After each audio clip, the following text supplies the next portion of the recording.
It is still dark in Paris. The year is 1307, the 13th day of October, a Friday. The streets are silent, but beneath the silence is a tension that feels almost unnatural, like the air before a storm. In the shadow of the great cathedral, soldiers gather, whispering orders, fastening armor, tightening grips on their swords. They wait for the signal. What is about to happen will echo through the centuries, whispered as both history and legend. The Knights Templar, once the most celebrated warriors of Christendom, are about to fall. Imagine the scene. Doors smashed open in the dead of night, monks dragged from their beds, their white mantles embroidered with red crosses torn from their shoulders. These men, who had fought and bled on the battlefields of the Holy Land, who had built fortresses and guarded relics said to be beyond price, are now prisoners in their own homeland. Chains rattle in the cold morning air as torches illuminate faces twisted in fear and disbelief. The Order, founded almost 2 centuries earlier to protect Christian pilgrims in Jerusalem, had grown into one of the most powerful institutions in Europe. The Templars were warriors, bankers, builders, and, some whispered, keepers of secrets too dangerous for kings or popes to control. Now, with a single stroke of royal power, their fate has turned to ash. King Philip IV of France had long envied their wealth and feared their influence. He owed them more money than he could ever repay, and in their castles lay treasures and documents that rivaled the authority of the crown itself. For years he had plotted, weaving a net of suspicion, feeding rumors of heresy and blasphemy. At last, with the blessing of Pope Clement V, a blessing wrung out of fear and manipulation, Philip struck. Across France, hundreds of Templars were seized simultaneously in a carefully coordinated dawn raid. It was a spectacle of betrayal, the kind that sears itself into memory. Knights who had taken vows of chastity, poverty, and obedience were suddenly branded as heretics, accused of spitting on the cross, worshipping idols, and practicing forbidden rites in darkness. The people of Paris awoke to the sight of these once proud warriors march through the streets in chains. Some spat on them, believing the accusations. Others wept, knowing the men had once defended the faith with their very lives. What could explain such a sudden reversal of fortune? What secret, what hidden truth could justify such ruthless destruction of an order that had stood at the heart of Christendom? As the prisoners were locked away in cold stone cells, interrogations began. Torture was a weapon of choice, and under unimaginable pain, confessions poured out. But these confessions contradicted each other. Some swore they had denied Christ, others that they had kissed strange objects in shadowed rituals. Many recanted the moment the torture stopped. Yet still the charges spread, like wildfire across Europe. Why was the crown so desperate to erase them? Perhaps it was greed, perhaps fear, or perhaps there was something else, something hidden. Rumors began to swirl almost instantly. Some whispered that the Templars guarded relics of immense power, the Ark of the Covenant, the Holy Grail, even knowledge that could shatter the Church itself. Others claimed they had struck secret pacts with Eastern mystics during the Crusades, learning forbidden wisdom that Europe was not ready to hear. And so the Dawn Raid became more than a political strike. It became a mystery that has haunted historians, storytellers, and seekers for over 700 years. The last Grand Master of the Order, Jacques de Molloy, was among those taken that night. He was a man hardened by decades of battle, but even he could not withstand the machinery of royal justice. He was paraded before inquisitors, accused of crimes against faith itself. Yet de Molloy maintained, until his final breath, that the order was innocent. That October morning was not merely the fall of a military order. It was a deliberate erasure of a legend. What had the Templars uncovered in the East? Why did they wield such influence that kings feared them more than foreign armies? Why did the Pope himself bend to the will of Philip, allowing an order once blessed by God to be branded as satanic? This was not just the destruction of man. It was a silencing of something greater, a secret that, if revealed, might have altered the course of history. Centuries later, the image still lingers. Knights in white mantles, dragged through cobbled streets under torchlight, their reputations in ruins, their voices drowned out by accusation and fear. Friday the 13th, now remembered as a day of bad luck, took its infamy from this very moment, when an ancient brotherhood was broken by betrayal. But history is not so easily erased, for even as the prisons filled and the pyres were prepared, whispers endured. Some said that not all Templars were captured. that in the chaos of that night, ships slipped out of the port of La Rochelle, carrying treasure, relics, and perhaps knowledge too dangerous to remain in Europe. Where did they go? Scotland, Portugal, or across the sea to lands yet unknown? And so we are left with a haunting question, the question that will guide everything that follows. What secret did the Knights Templar guard so fiercely that kings and popes were willing to burn them alive rather than allow it to survive? The story begins with fire and chains, but it does not end here, because the truth, or the legend of it, would outlive the order itself, and in its survival lies a mystery hidden in plain sight. The prisons of France were filled with men who had once been among the most honored in Europe. The Knights Templar, warriors of Christ, guardians of pilgrims, bankers to kings, were now branded as heretics. Their enemies declared that their honor had been an illusion, their vows of purity a mask hiding dark corruption. But if the charges were false, then why destroy them with such relentless fury? Why turn the most celebrated order of the Crusades into criminals overnight? The accusations were shocking. The Templars, it was claimed, spat on the cross during their secret initiations. They denied Christ and worshipped a mysterious idol, a head, sometimes described as bearded, sometimes as monstrous. They kissed one another in strange places, swore obscene oaths, and engaged in rituals whispered to be satanic. In an age when faith defined identity, these were crimes beyond redemption. To the common people, they were an outrage. To the church, they were an abomination. But there was a problem. The stories did not match. One prisoner would describe one ritual, another would contradict him entirely. Some insisted there was an idol, others swore no such thing existed. Confessions extracted under torture rarely aligned, and these were no different. Still, the crown and the papacy pressed the charges. Truth, in this case, seemed less important than the appearance of guilt. So we must ask, if the crimes were not real, what was a real danger? Why was the order annihilated with such urgency? One answer is simple: power. The Templars were independent. They answered not to kings, not even to bishops, but directly to the Pope. They had their own lands, their own armies, their own treasuries. They were a kingdom within kingdoms, an empire without borders.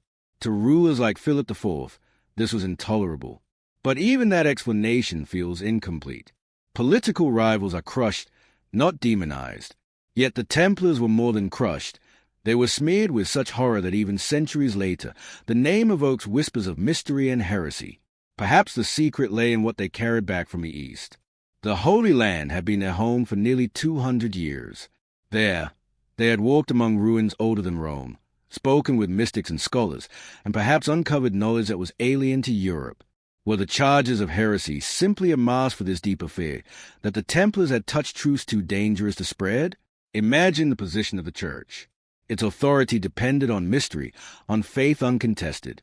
But what if the Templars had found relics that challenged the story of Christ himself? What if they had discovered documents, artifacts, or ideas that could unravel centuries of doctrine? Such a possibility would not just weaken the Church, it would shatter it. The idol, the mysterious head so often mentioned in accusations, is one of the strangest details. Some described it as a head of John the Baptist, preserved and worshipped. Others believed it was an ancient relic from the East, perhaps connected to lost knowledge of Egypt or Mesopotamia. Was this simply the invention of interrogators, or the distorted echo of something real?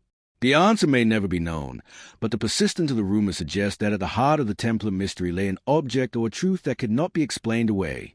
As the trials dragged on, public opinion wavered. Some saw the confessions as proof of guilt, others as evidence of injustice. Chroniclers recorded doubts, noting that the same men who had fought and died for Christ could hardly have been secret apostates. Yet the machinery of power rolled forward. Papal bulls were issued. Templar property was seized. Their fortresses, once bastions of defense, were stripped of treasure and left to ruin. And yet, amid the destruction, stories survived. They spoke of hidden vaults beneath Paris, tunnels leading from the temple complex to the Seine, where carts carried away treasure before the soldiers arrived. They spoke of fleets vanishing from ports, laden with relics and maps. They spoke of secrets smuggled out in manuscripts, coded into symbols, entrusted to allies who would guard them for centuries. What was Philip IV afraid of? Why did he act with such sudden precision? His financial debt to the Templars was real, But could mere money justify such sweeping annihilation? Or was there truly a secret, one that could not be allowed to survive? In destroying the Templars, the king and the pope created a paradox. They tried to silence the order forever, yet in doing so, they immortalized it. The very ferocity of their attack suggested that something deeper was at stake. Why else unleash such fury? Why else burn men alive, if not to bury more than flesh and bone? Centuries later, scholars still debate the meaning. Some see only politics and greed, the familiar sins of power. Others see the outline of something stranger, a hidden current of knowledge, perhaps gnosis, that ran beneath the surface of medieval faith. The truth is elusive, hidden in fragments of testimony, in symbols carved into stone, in whispers that refuse to die. But one thing is certain, the Templars were not merely accused. They were erased. Their memory was twisted into legend, their silence filled with rumor. And in that silence lies the seed of mystery. The dawn raid of October 13th was not the end, but the beginning of a story that has never stopped unfolding. The Templars' fall left behind a vacuum, a wound in history into which myths and theories have poured for more than 7 centuries. Each legend, each conspiracy, grows from the same haunting question. What did they know that was so dangerous it had to be destroyed? As the last embers of their order smoldered in the pyres of Paris, Europe could not escape the feeling that something had been lost, something priceless, perhaps even sacred. And though kings and popes wrote the official verdict, the deeper truth slipped their grasp. For the Templar secret, whatever it was, did not burn in the flames. It vanished into shadow, waiting for another time, another place, to be rediscovered. And so, as the order crumbled, the legend was born, a legend that will carry us into the heart of their rise, to understand who these knights were, how they rose from poverty to power, and what made their destruction such a thunderclap across history. The year is 1119. The First Crusade has ended in blood and victory. Jerusalem, once under Muslim rule, now stands as a crown jewel of Christendom. Pilgrims pour into the city, eager to walk where Christ once walked, to kneel the church of the Holy Sepulchre. But the road to Jerusalem is not safe. Bandits stalk the desert routes, Saracen raiders ambush travelers, and countless pilgrims vanish into the dust of the Holy Land. It is in this chaos that 9 knights step forward. They are not kings, not princes, not rich lords with lands to their name. They are poor, very poor. Their leader, Hugues de Payens, is a minor noble of Champagne, hardly known outside his own lands. Yet these men swear an oath before God and the Latin Patriarch of Jerusalem. They will dedicate their lives not to conquest, but to protection. Their mission is simple: to guard pilgrims on the road, to defend the defenseless, to shed their blood so that others may reach the holy city in peace. They call themselves the poor fellow soldiers of Christ and of the Temple of Solomon. But history would come to know them by a shorter, sharper name, the Knights Templar. Picture them. Not the glorious order they would one day become, but humble knights, dressed not in flowing mantles but in patched tunics, riding half-starved horses. Their poverty was so real that 2 men often shared a single horse. This image will become one of their earliest seals, a symbol both of humility and of brotherhood. They were warriors, yet they lived like monks. They had swords, but no wealth, only faith. For nearly a decade, they remained a small, obscure band. But fate would not allow them to remain in the shadows. Slowly, whispers began to spread. These knights were different. They took vows of poverty, chastity, and obedience, the same vows as monks. Yet, unlike monks, they carried steel into battle. They fought, but not for personal gain. They bled, but not for crowns or coin. They were a paradox, warriors of peace, monks of war. And this paradox fascinated Europe. By 1129, their cause reached the ears of the most powerful voices in Christendom.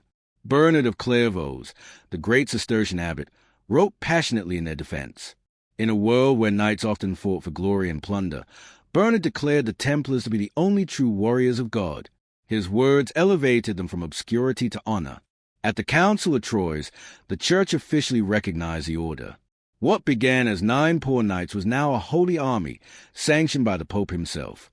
And with papal blessing came something even greater: independence. Unlike other military forces, the Templars answered to no king, no lord, no bishop. Their only master was the Pope.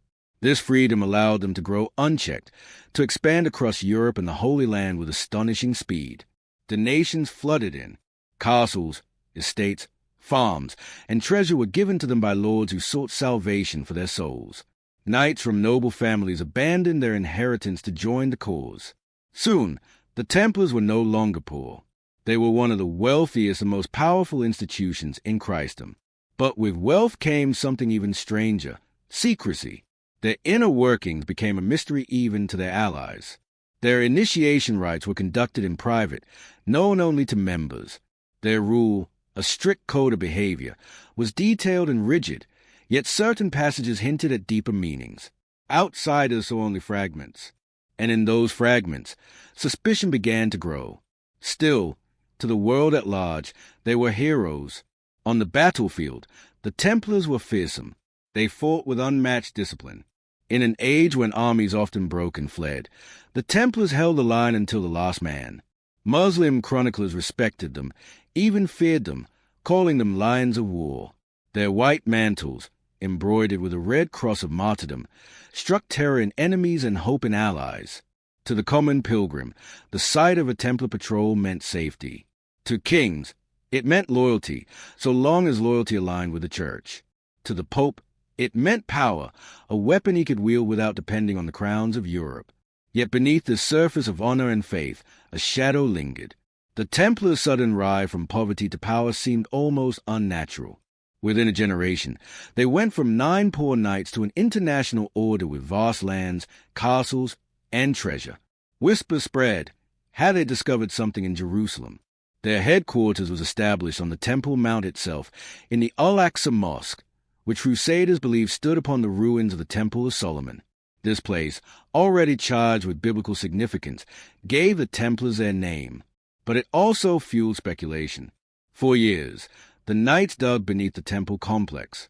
What were they searching for in the ruins? Relics? Lost scriptures? A hidden treasure buried since the days of Solomon? No one knew, and the Templars never spoke of it. But when they emerged, their fortunes had changed. They were no longer poor, no longer obscure. They were powerful, too powerful. In the eyes of many, this was proof of discovery. Something had been found beneath the temple, something that transformed them. Whether it was relic, knowledge, or simple luck, history would never record. But legend would never let it go.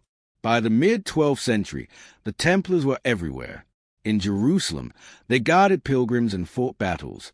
In Europe, they built preceptories, trained recruits, and managed lands. In ports, they built fleets that carried men and goods across seas. Their influence was like a web, stretching from the heart of Christendom to the edges of the known world. And through it all, they carried themselves with an air of secrecy, a discipline that set them apart.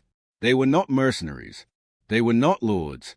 They were something new, something the world had never seen before, a brotherhood that was both spiritual and military, both humble and powerful, both monks and warriors. It was this dual nature that made them indispensable and dangerous. Indispensable to pilgrims and popes, dangerous to kings who feared their independence. The Templars walked a razor's edge, and as long as they served the cause of Christendom, they were untouchable. But the very qualities that made them unique, their secrecy, their independence, their power, would one day sow the seeds of their destruction. For kings do not tolerate rivals, and the Church does not tolerate mysteries it cannot control. The story of the Templars begins with poverty and humility, but their rise was meteoric, and with every step upward, they drew closer to envy, suspicion, and betrayal. From poor knights to holy warriors, the Templars had become the most extraordinary brotherhood of the Middle Ages. Yet the higher they rose, the greater the fall that awaited them. And to understand that fall, we must look more closely at the hidden rule that shaped them, a rule that hinted at mysteries the world was not meant to see. Every brotherhood has its code. Armies have laws of discipline. Monasteries have rules of prayer. But the Knights Templar was something altogether different, neither simple monks nor ordinary soldiers. To bind such a paradox together required a rule unlike any other. And in 1129, at the Council of Troyes, that rule was born. It was written with the guidance of Bernard of Clairvaux, the most influential abbot of the age, a man revered as a saint even in his lifetime. Bernard described the Templars as a new kind of knighthood, one that rejected vanity and fought only for Christ. His words turned their way of life into an ideal, but the text of their rule, the Latin rule, was far stranger than most imagine.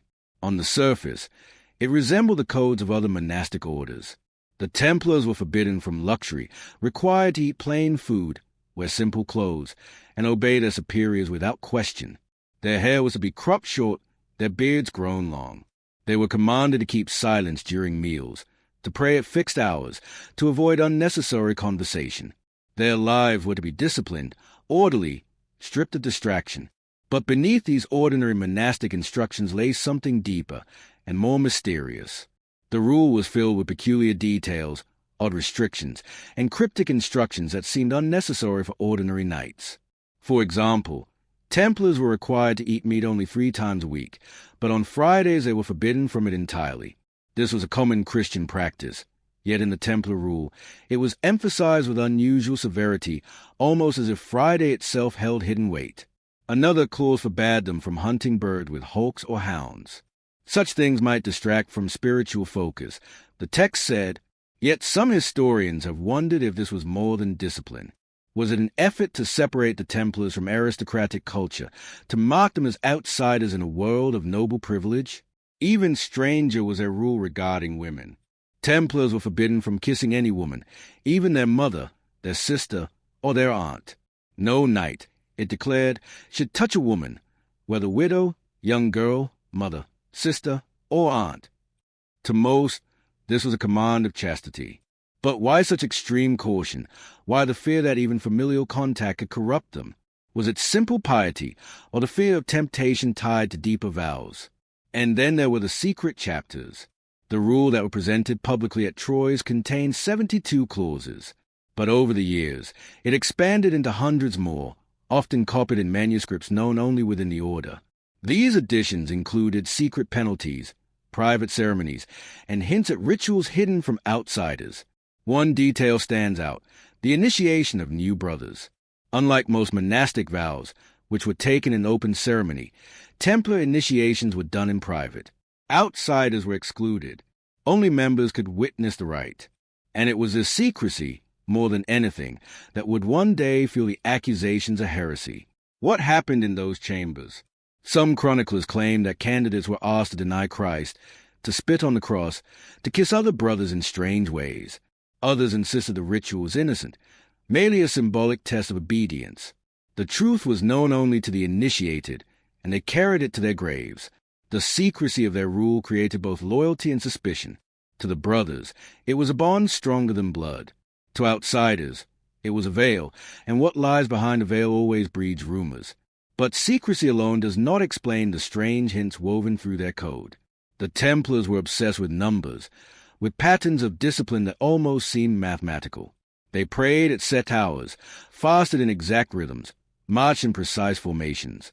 Some scholars believe the rule concealed hidden symbolism, traces of sacred geometry, echoes of ancient traditions absorbed during their years in the Holy Land. Consider their seal, 2 knights riding 1 horse. At first glance, it was a symbol of poverty, but to others it suggested something deeper, duality, brotherhood, even hidden initiation. Were the Templars telling the world that their order had 2 faces, one public, one secret? Then there's a matter of obedience. A Templar was bound to obey his master without hesitation, even if the command meant death. On the battlefield, this made them formidable. They charged in disciplined waves, never retreating, even when hopelessly outnumbered. But spiritually, this obedience bound them to something higher. The master of the order was not merely a commander. He was a gatekeeper to mysteries the knights themselves might never fully see. In time, whispers would spread that the rule contained more than spiritual guidance. Some said it preserved ancient knowledge from the East, cloaked in religious language. Others believe it encoded rituals of initiation that linked the Templars to forgotten sects, perhaps even to the Essenes or Gnostics. Whether these theories are true or not, the effect was real. The rule created an order unlike any other in Europe. It forged men who were loyal, disciplined, and secretive. It bound them together across nations, languages, and cultures. It gave them a structure so strong that kings feared them, and a mystery so deep that centuries later we still wonder what it concealed. The Templars were no longer simply warriors.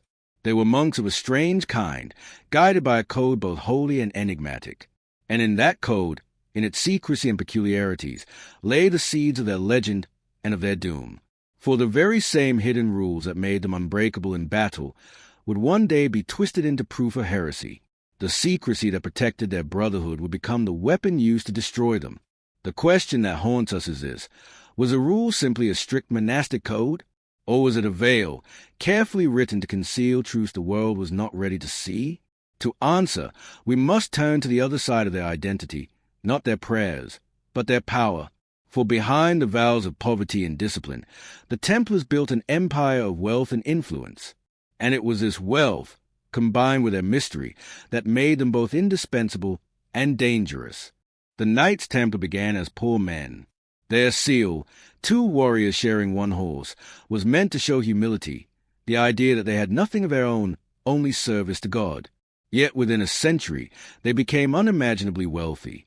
From beggars, they transformed into bankers of Christendom. And this paradox is one of the great mysteries of history. How did monks sworn to poverty come to control fortunes that rival kings? The answer lies in the trust they inspired, the secrecy they maintained, and the system they built, a system so advanced that some call the Templars the fathers of modern banking. It began with donations. When nobles sent their sons to fight in the Holy Land, they often gifted land, gold, or livestock to the Templars as acts of piety. Some donations were small, but others were enormous, entire estates, castles, or vineyards. The Templars, unlike ordinary monks, were trained to manage such resources. They farmed, traded, and reinvested, turning gifts into revenue streams. But donations alone do not explain their rise. Their true genius was in finance. Pilgrims traveling to Jerusalem faced constant danger: thieves, corrupt officials, or even rival knights. Carrying gold across thousands of miles was almost a death sentence. The Templars solved this with an ingenious idea: the letter of credit. A pilgrim could deposit money in a Templar commandery in Paris, London, or Rome, and receive a coded document. When he arrived in the Holy Land, he could present it to the Templars there and withdraw funds. It was safe, efficient, and revolutionary.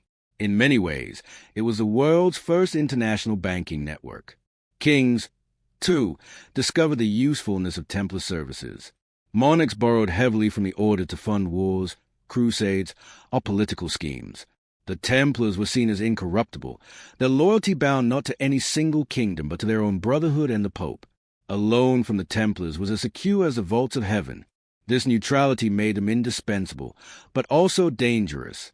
By the 13th century, they controlled estates across Europe, fleets of ships in the Mediterranean, and fortresses in the Holy Land. They collected rents, traded spices, and transported wealth across borders. Some chroniclers whisper that their treasuries contained relics beyond price, fragments of the true cross, sacred chalices, even the Ark of the Covenant itself. Whether those relics were real or legend, the Templar wealth was undeniable. Their Paris temple served as a medieval central bank. Nobles deposited treasures for safekeeping, kings stored tax revenues, and merchants trusted the Templars more than their own rulers. At times, the French crown itself kept its treasury inside Templar walls. But wealth always invites suspicion. To outsiders, the Templars seemed untouchable. They obeyed no king, answered only to the Pope, and grew rich while claiming personal poverty. What kind of brotherhood could live in simple tunics while commanding fortunes fit for emperors? Some argue that their riches were not entirely natural. Legends grew that the Templars uncovered a hidden treasure beneath the Temple Mount in Jerusalem, gold buried by Solomon, or knowledge preserved by ancient sects. Others believed their true treasure was not material but esoteric: secret wisdom, maps, or even texts lost since the time of Christ. These legends only deepened when the order fell. In 1307, when King Philip IV of France arrested the Templars, he seized their properties, but found little treasure. The great vaults of Paris were nearly empty. Chroniclers tell us that on the eve of their downfall, a convoy of Templar ships slipped away from the French port of La Rochelle, vanishing into the Atlantic. Did they carry the lost Templar fortune?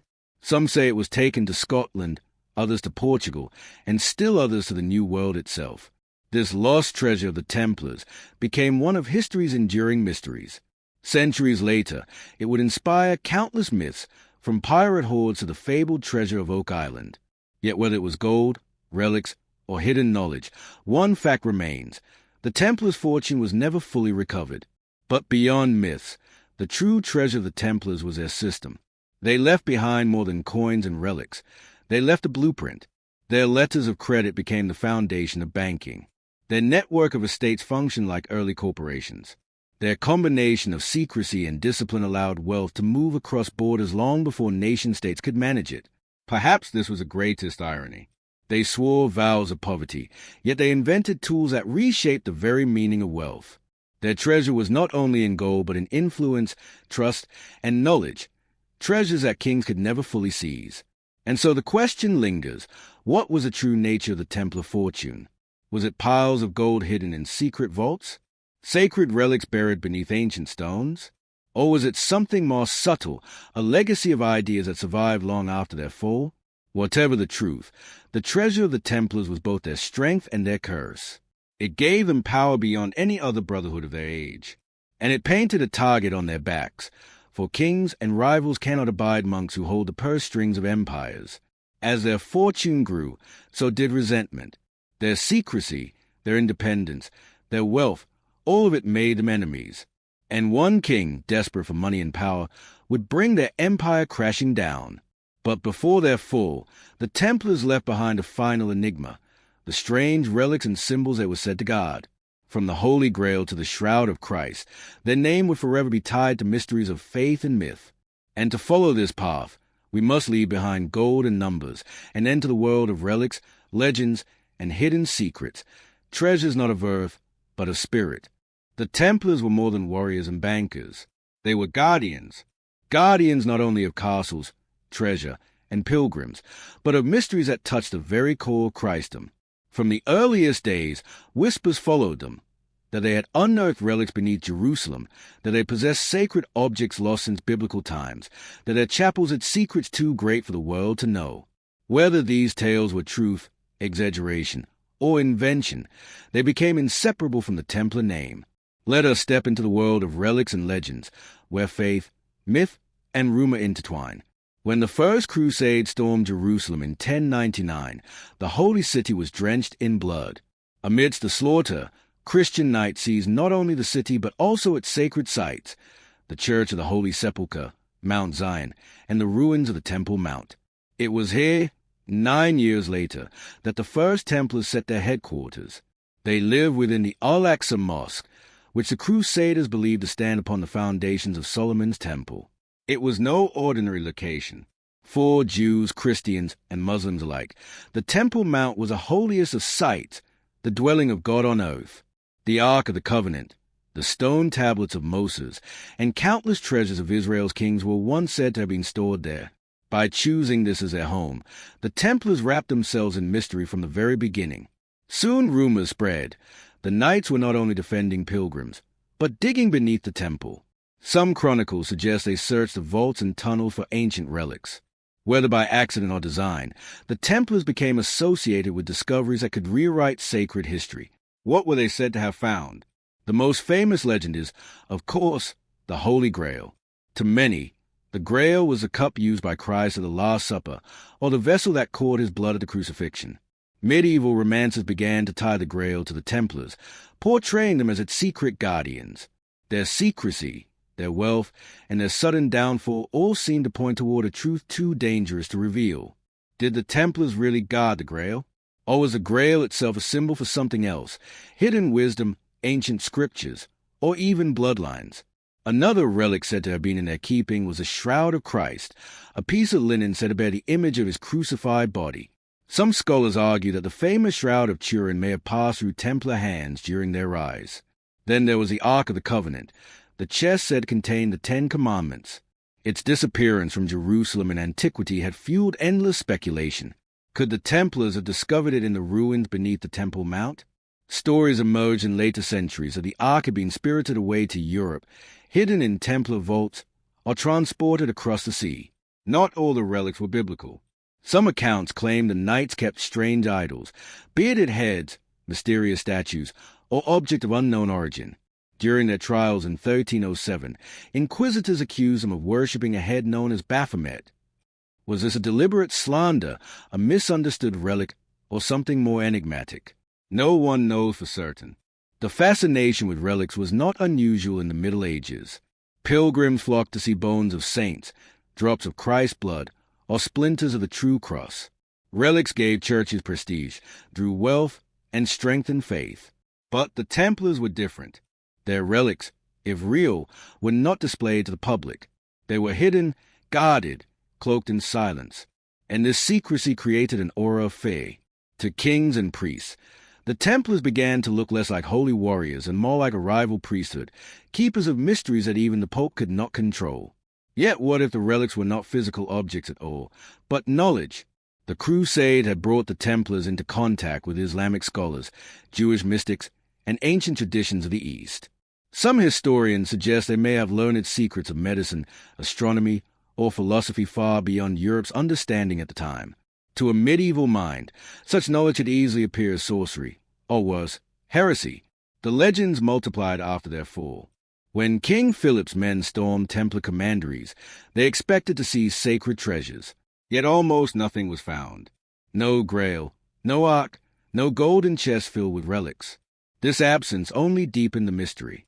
Had the knights hidden them? Did the treasures vanish on those fabled ships from La Rochelle? Or had the relics never existed at all, surviving only as rumors to frighten enemies and inspire followers? Centuries later, these stories would take on lives of their own.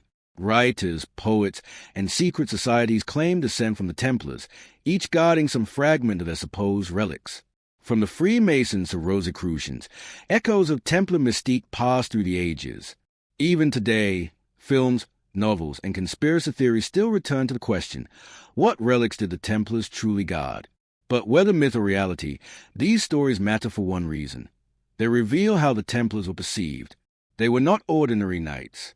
They stood at the intersection of faith, power, and mystery. Their hands held both swords and secrets. And it was these secrets, real or imagined, that made them dangerous. For if they truly possessed the Grail, the Ark, or forbidden wisdom from the East, then they threatened not only kings but the very foundations of the Church itself. Relics and legends made the Templars larger than life, symbols of something eternal, untouchable, and hidden. And when Philip IV struck against them, it was not just their wealth he sought to seize, but the power of their myths. Yet these very legends would ensure that the Templars were never forgotten. Burned at the stake, erased from official records, their order destroyed, and still their story lives. Because no one could answer the question that haunts us still, what did the Knights Templar find beneath the Temple of Solomon?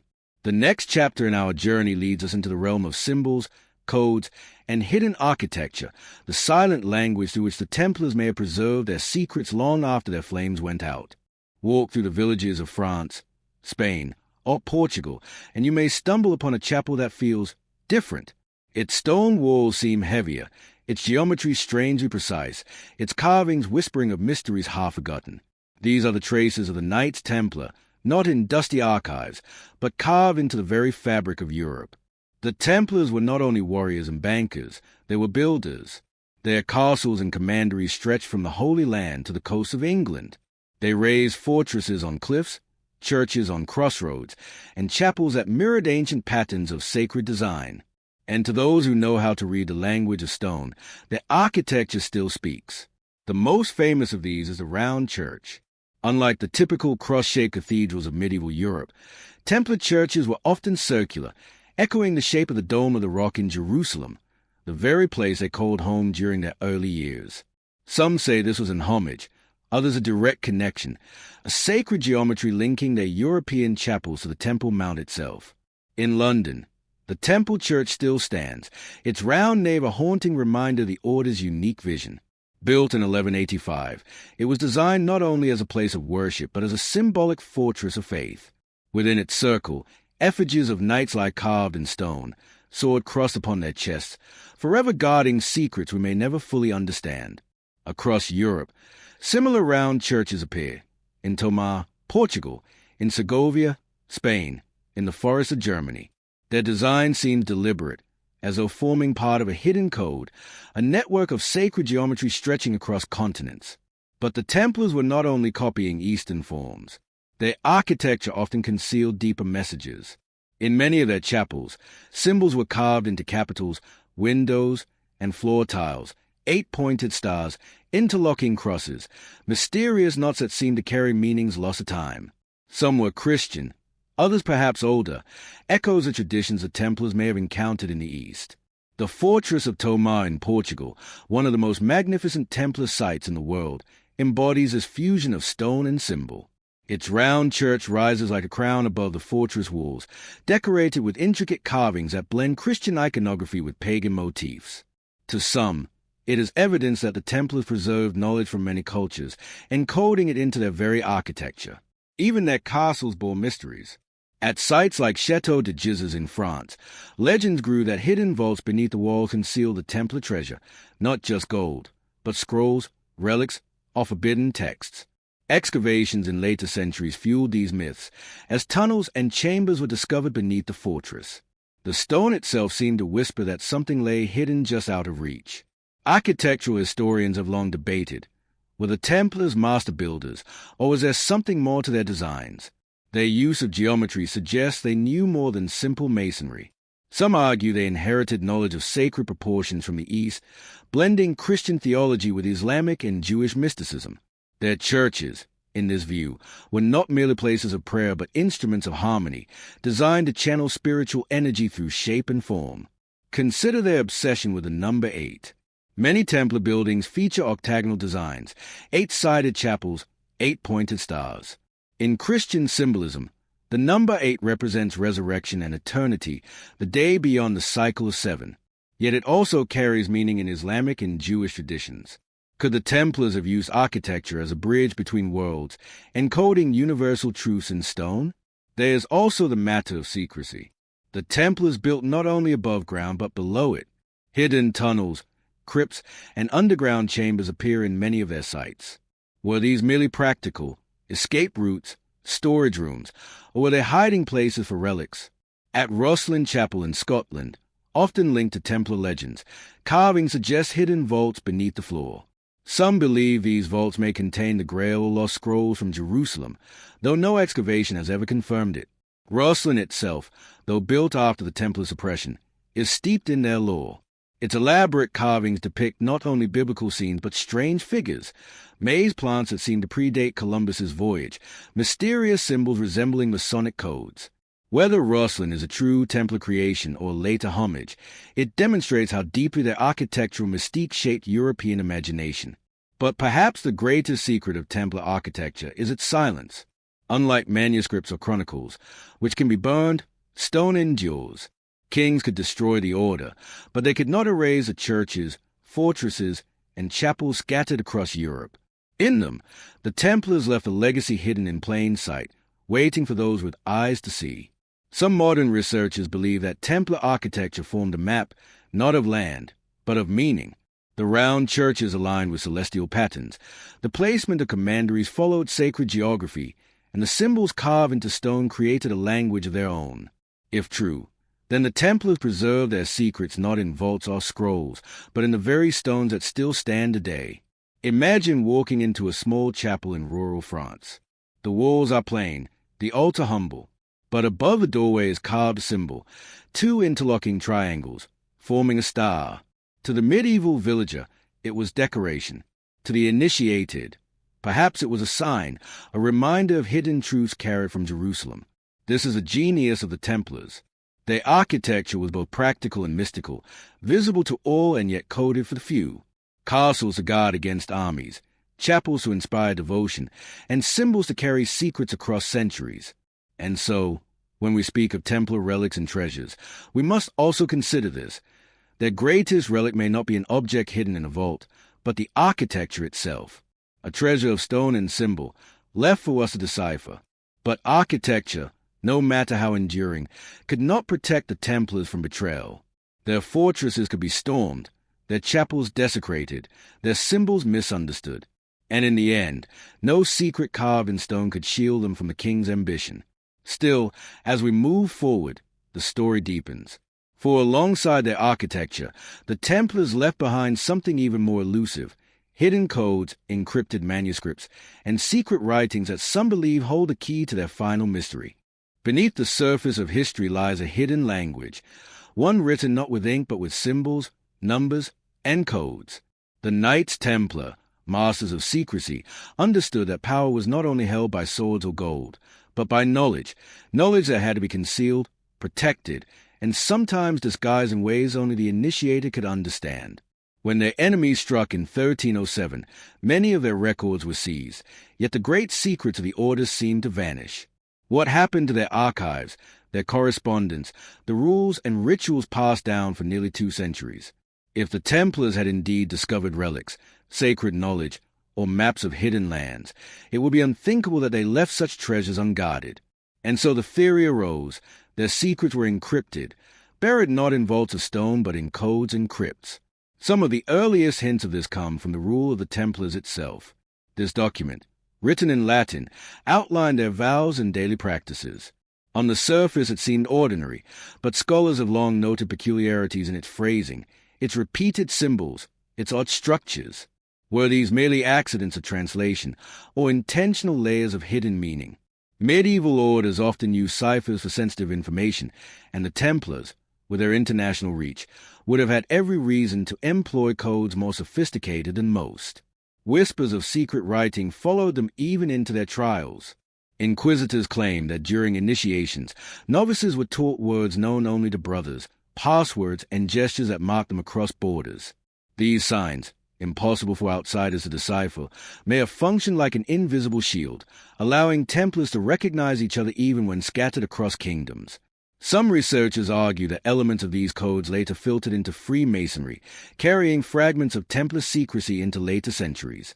The crypts are another layer of the mystery.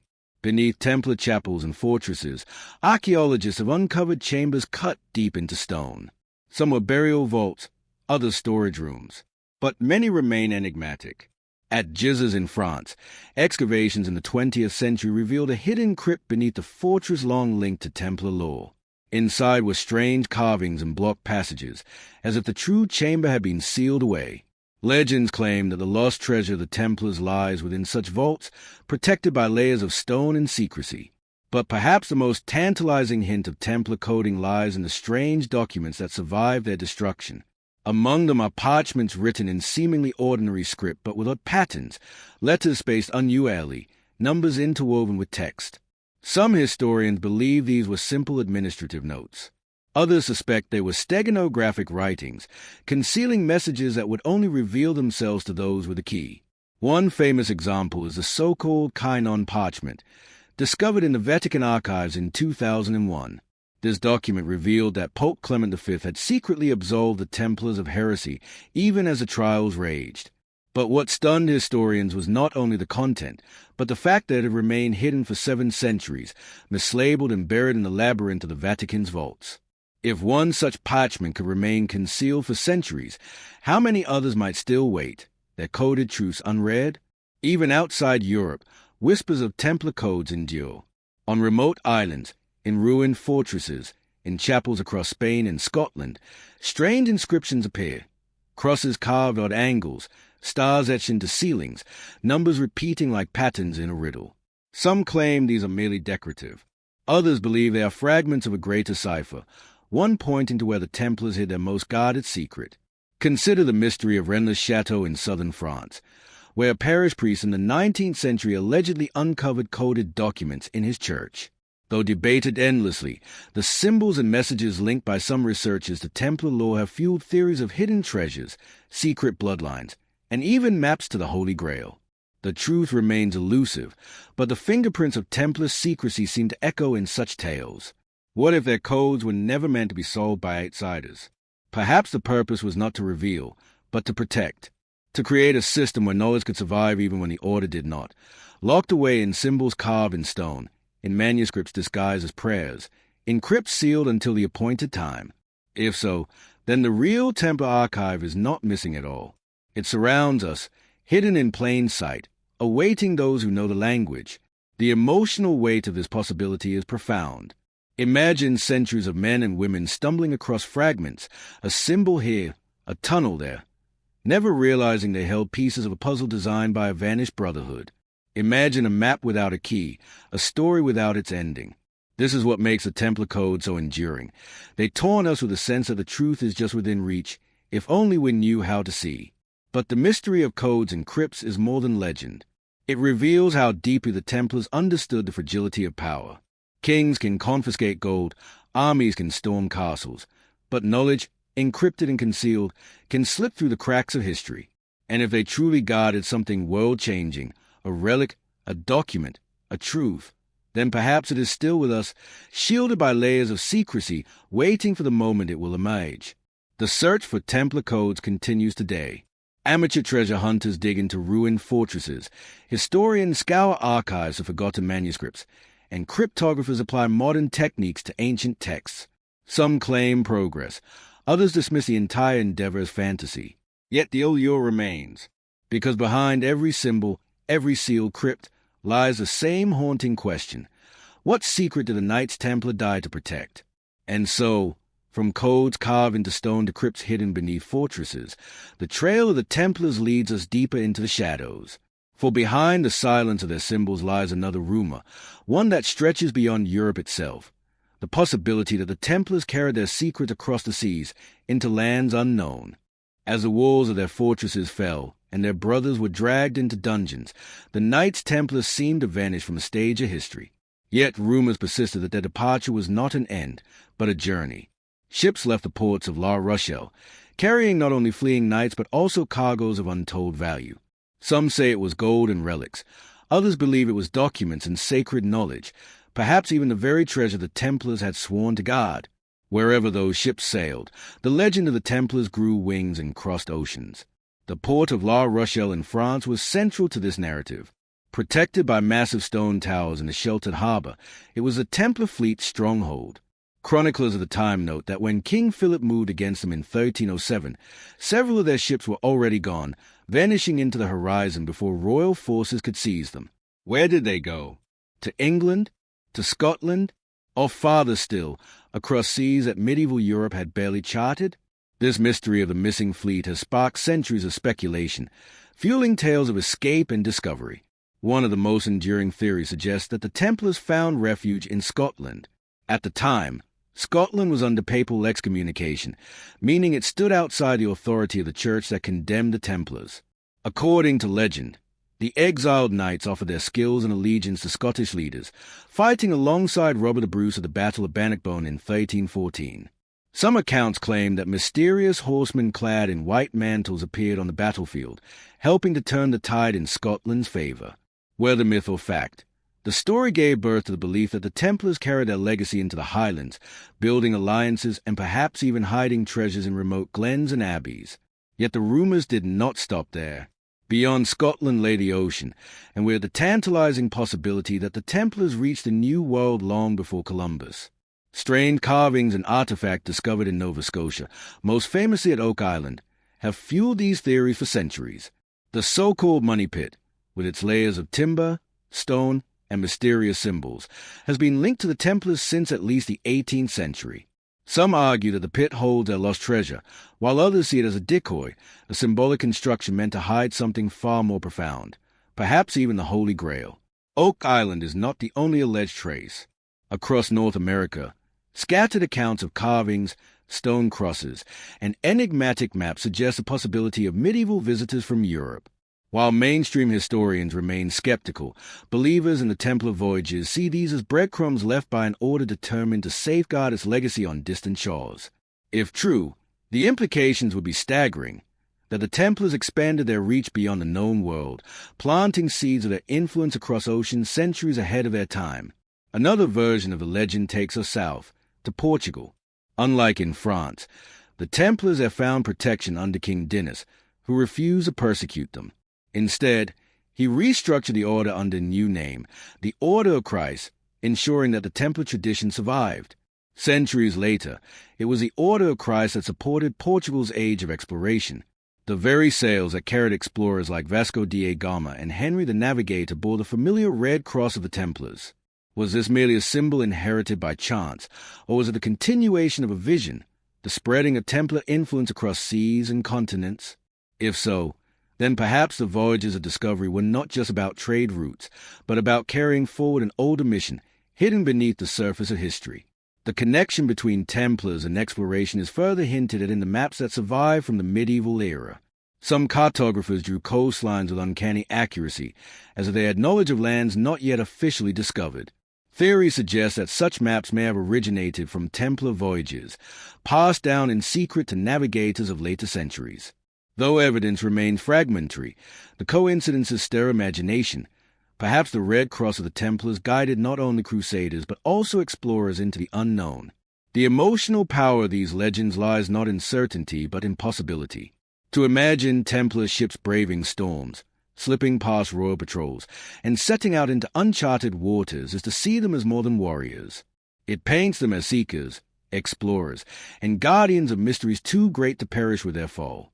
The seas became their sanctuary, their escape route, and perhaps their new frontier.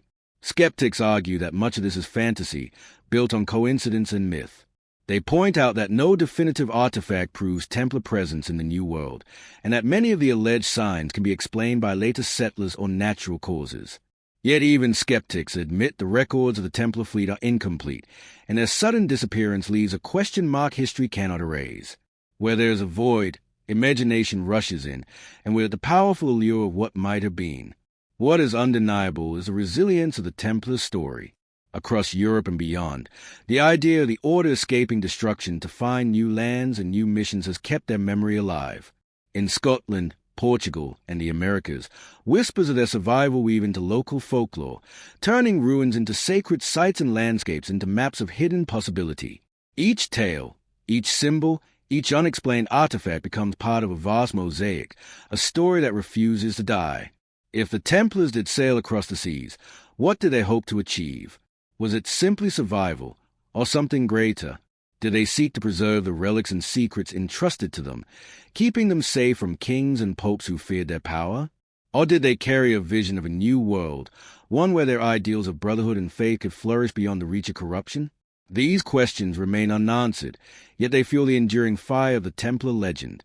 The seas hold many mysteries, and so too does the fate of the Templars. Perhaps their ships lie beneath the waves, wrecked and forgotten.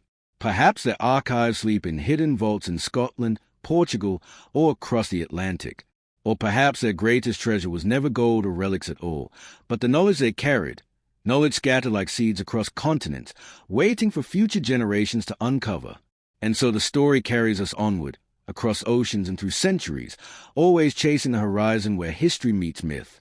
The Templars may have vanished from the kingdoms of Europe, but on the open seas, in the legends of distant shores, and in the imagination of generations, their voyage never ended. For centuries, one question has lingered in hushed whispers. Did the Knights Templar hold the greatest secret of all, the Holy Grail? Not the jeweled chalice of medieval romance, but something deeper, more elusive, perhaps even more dangerous. The Grail has long stood as a symbol of divine truth, a vessel not only of Christ's blood but of hidden wisdom, a bridge between heaven and earth. When the Templars rose to prominence, their close association with relics of the Holy Land, their mysterious rituals, and their sudden wealth all fed speculation that they had found it and swore to guard it. The Grail legend had existed in fragmentary form before the Templars, scattered through Celtic myths and early Christian lore. Yet, during the same centuries when the Templars flourished, the Grail story suddenly exploded across Europe. Writers like Crétin de Troyes and Wolfram von Eschenbach spun tales of knights questing for a sacred object that could heal the land and redeem souls. Was this mere coincidence? Or did whispers of Templar discoveries inspire these tales, turning hidden truths into allegorical poetry? In the medieval imagination, the Templars fit perfectly into the Grail narrative. They were warrior monks, living a paradoxical life of violence and holiness, guardians of both sword and scripture. Their headquarters, the Temple Mount in Jerusalem, was believed to sit above the ruins of Solomon's Temple. Some stories claim that the knights dug deep beneath those stones, uncovering relics long hidden, ancient scrolls, sacred vessels, perhaps even the Ark of the Covenant itself. If they found relics of unimaginable importance, then perhaps the Grail was not a chalice at all, but knowledge. Knowledge that could overturn empires and challenge the authority of both kings and popes. The idea of the Grail as knowledge rather than a cup recast the Templars' mission in startling light. Their secrecy, their strange charges of heresy, their sudden fall, all take on new meaning if what they guarded was not treasure, but truth. A truth too dangerous for the medieval world to handle. This perspective aligns with traditions in which the Grail is described as a stone, a book, or even a divine spark carried within humanity itself. If so, the Templars may have been less treasure keepers and more torchbearers, carrying forward fragments of a wisdom tradition stretching back to the dawn of civilization. But there's another side to the story. In popular romances, the Grail was not just knowledge but salvation. To possess it was to heal the wounded king, restore barren lands, and renew the balance of the world. If the Templars had tied themselves to such a mission, consciously or unconsciously, the order may have seen itself not merely as defenders of pilgrims, but as guardians of a cosmic destiny. Their vows of poverty, chastity, and obedience could then be read as more than discipline. They could be seen as preparation for carrying a sacred burden that demanded absolute purity. This may explain the deep emotional power the Grail legend still holds. To imagine an order of knights safeguarding not only relics but the very hope of humanity electrifies the imagination. It suggests that their destruction was more than political intrigue. It was an attempt to erase something world-changing. Yet even in destruction, the legend survived, transmuted into poetry, folklore, and secret societies. The connection between Templars and the Grail also found new life in the Renaissance. Secret brotherhoods such as the Rosicrucians and, later, the Freemasons claimed to inherit the wisdom of the Templars. Many of their symbols, the rose, the compass, the unfinished temple, have been linked to Grail allegories. Some even claim that these societies held fragments of the Grail mystery itself, encoded in ritual and architecture, waiting for those with eyes to see. If true, then the Grail did not vanish with the knights but was scattered like seeds, hidden in plain sight across Europe. The Grail connection also threads into the idea of bloodlines. In some traditions, the Grail is not an object but a vessel of flesh, the bloodline of Christ himself, carried forward through descendants. In this telling, the Templars may have been protectors of a living legacy, shielding heirs of sacred lineage from the reach of rulers who feared what such a claim could mean. Popularized in modern times by novels and films, this idea electrifies audiences precisely because it mixes faith, scandal, and the hidden currents of power. Could it be that the Templars' great heresy was their knowledge of a truth that undermined the very structure of medieval Christendom? Skeptics argue, of course, that the Grail is myth, a literary invention born from the imagination of poets. They point out that no medieval Templar document mentions a Grail, and that the earliest Grail romances never directly connect to the order. But even skeptics must acknowledge the timing. The Grail legend rose as the Templars reached their height, flourished as they dug into the sacred heart of Jerusalem, and persisted as they fell from grace. Coincidence alone cannot fully explain the power of this alignment. The emotional weight of the Grail story is not in proof, but in possibility. The Grail promises that there is something greater hidden beneath the surface of history, something that cannot be destroyed by swords or fire. And when tied to the Templars, the promise intensifies. Their fall becomes not the end of an order, but a concealment of a truth waiting to be rediscovered. As we follow the Templars' trail, the Grail stands as both symbol and shadow. Perhaps they never possessed it in any literal sense, yet in embodying the role of guardians and seekers, they became the Grail Knights of history. Their story echoes a myth, men who bore a secret burden, destroyed by those who feared its light, leaving behind fragments, whispers, and mysteries that still call to us across centuries. And so we come to a cliff's edge of history. Did the Templars find the Grail beneath the Temple Mount? Did they safeguard a bloodline, a relic, or a revelation? Or is the Grail itself not a thing, but a question, one that demands we look not at what the Templars guarded, but at what they believed was worth dying for? The year was 1307, and the walls of secrecy that protected the Knights Templar for nearly 2 centuries were about to crumble. On a cold October dawn, orders sealed with the king's authority spread across France. By sunrise, the once untouchable order was under siege. Knights were dragged from their commanderies, chained in the streets, their banners torn down, their possessions seized. The charge was not treason against the king, nor rebellion against the pope, but something far darker, heresy. The accusations were shocking, whispered like poison into the ears of the faithful. The Templars, it was claimed, spat on the cross during initiation rites. They denied Christ and worshipped a mysterious idol, a bearded head called Baphomet. They engaged in obscene rituals, defiled holy objects, and practiced sorcery. To medieval Europe, where faith defined life itself, such accusations were not only crimes but abominations. And yet, something in the suddenness of the charges, the uniformity of the arrests, and the eagerness of King Philip IV suggested another truth. This was not justice, but vengeance disguised as piety. King Philip was deeply in debt to the Templars. Their vast network of treasuries had financed his wars and sustained his kingdom. But now, with his coffers empty and his pride wounded, the once useful knights had become a burden. By branding them heretics, Philip could erase his debts, seize their wealth, and pose as a defender of the faith. Pope Clement V, caught between loyalty to the Church and fear of the French crown, reluctantly allowed the trials to proceed. In this crucible of power, the Templars' fate was sealed. In the dungeons of Paris and across Europe, the knights endured torture designed to break both body and soul. The rack stretched limbs until joints tore. Fire branded flesh. Thumbscrews crushed bone. Under agony, many confessed to whatever their interrogators demanded. They admitted to spitting on the cross, to denying Christ, to worshipping strange idols. Yet just as quickly, when released from torture, they recanted, declaring their innocence and affirming their loyalty to God. The cycle repeated, a theater of pain designed not to uncover truth, but to manufacture it. The image of Baphomet became central to the trials, though its meaning remained shrouded in ambiguity. Some described it as a severed head, others as a wooden idol, others still as a symbol of arcane wisdom. Perhaps it was nothing more than a phantom born of inquisitors' imaginations. Yet in the centuries that followed, Baphomet grew into a powerful emblem, a face of mystery, feared, misunderstood, and later adopted as a symbol of forbidden knowledge. Whether real or invented, the charge of idolatry gave Philip the excuse he needed to brand the order as heretical. The emotional weight of the trials was not in the accusations themselves, but in the spectacle of men who had once been revered as holy warriors now reduced to shadows of themselves. Pilgrims who had once kissed their swords now watched them paraded in chains.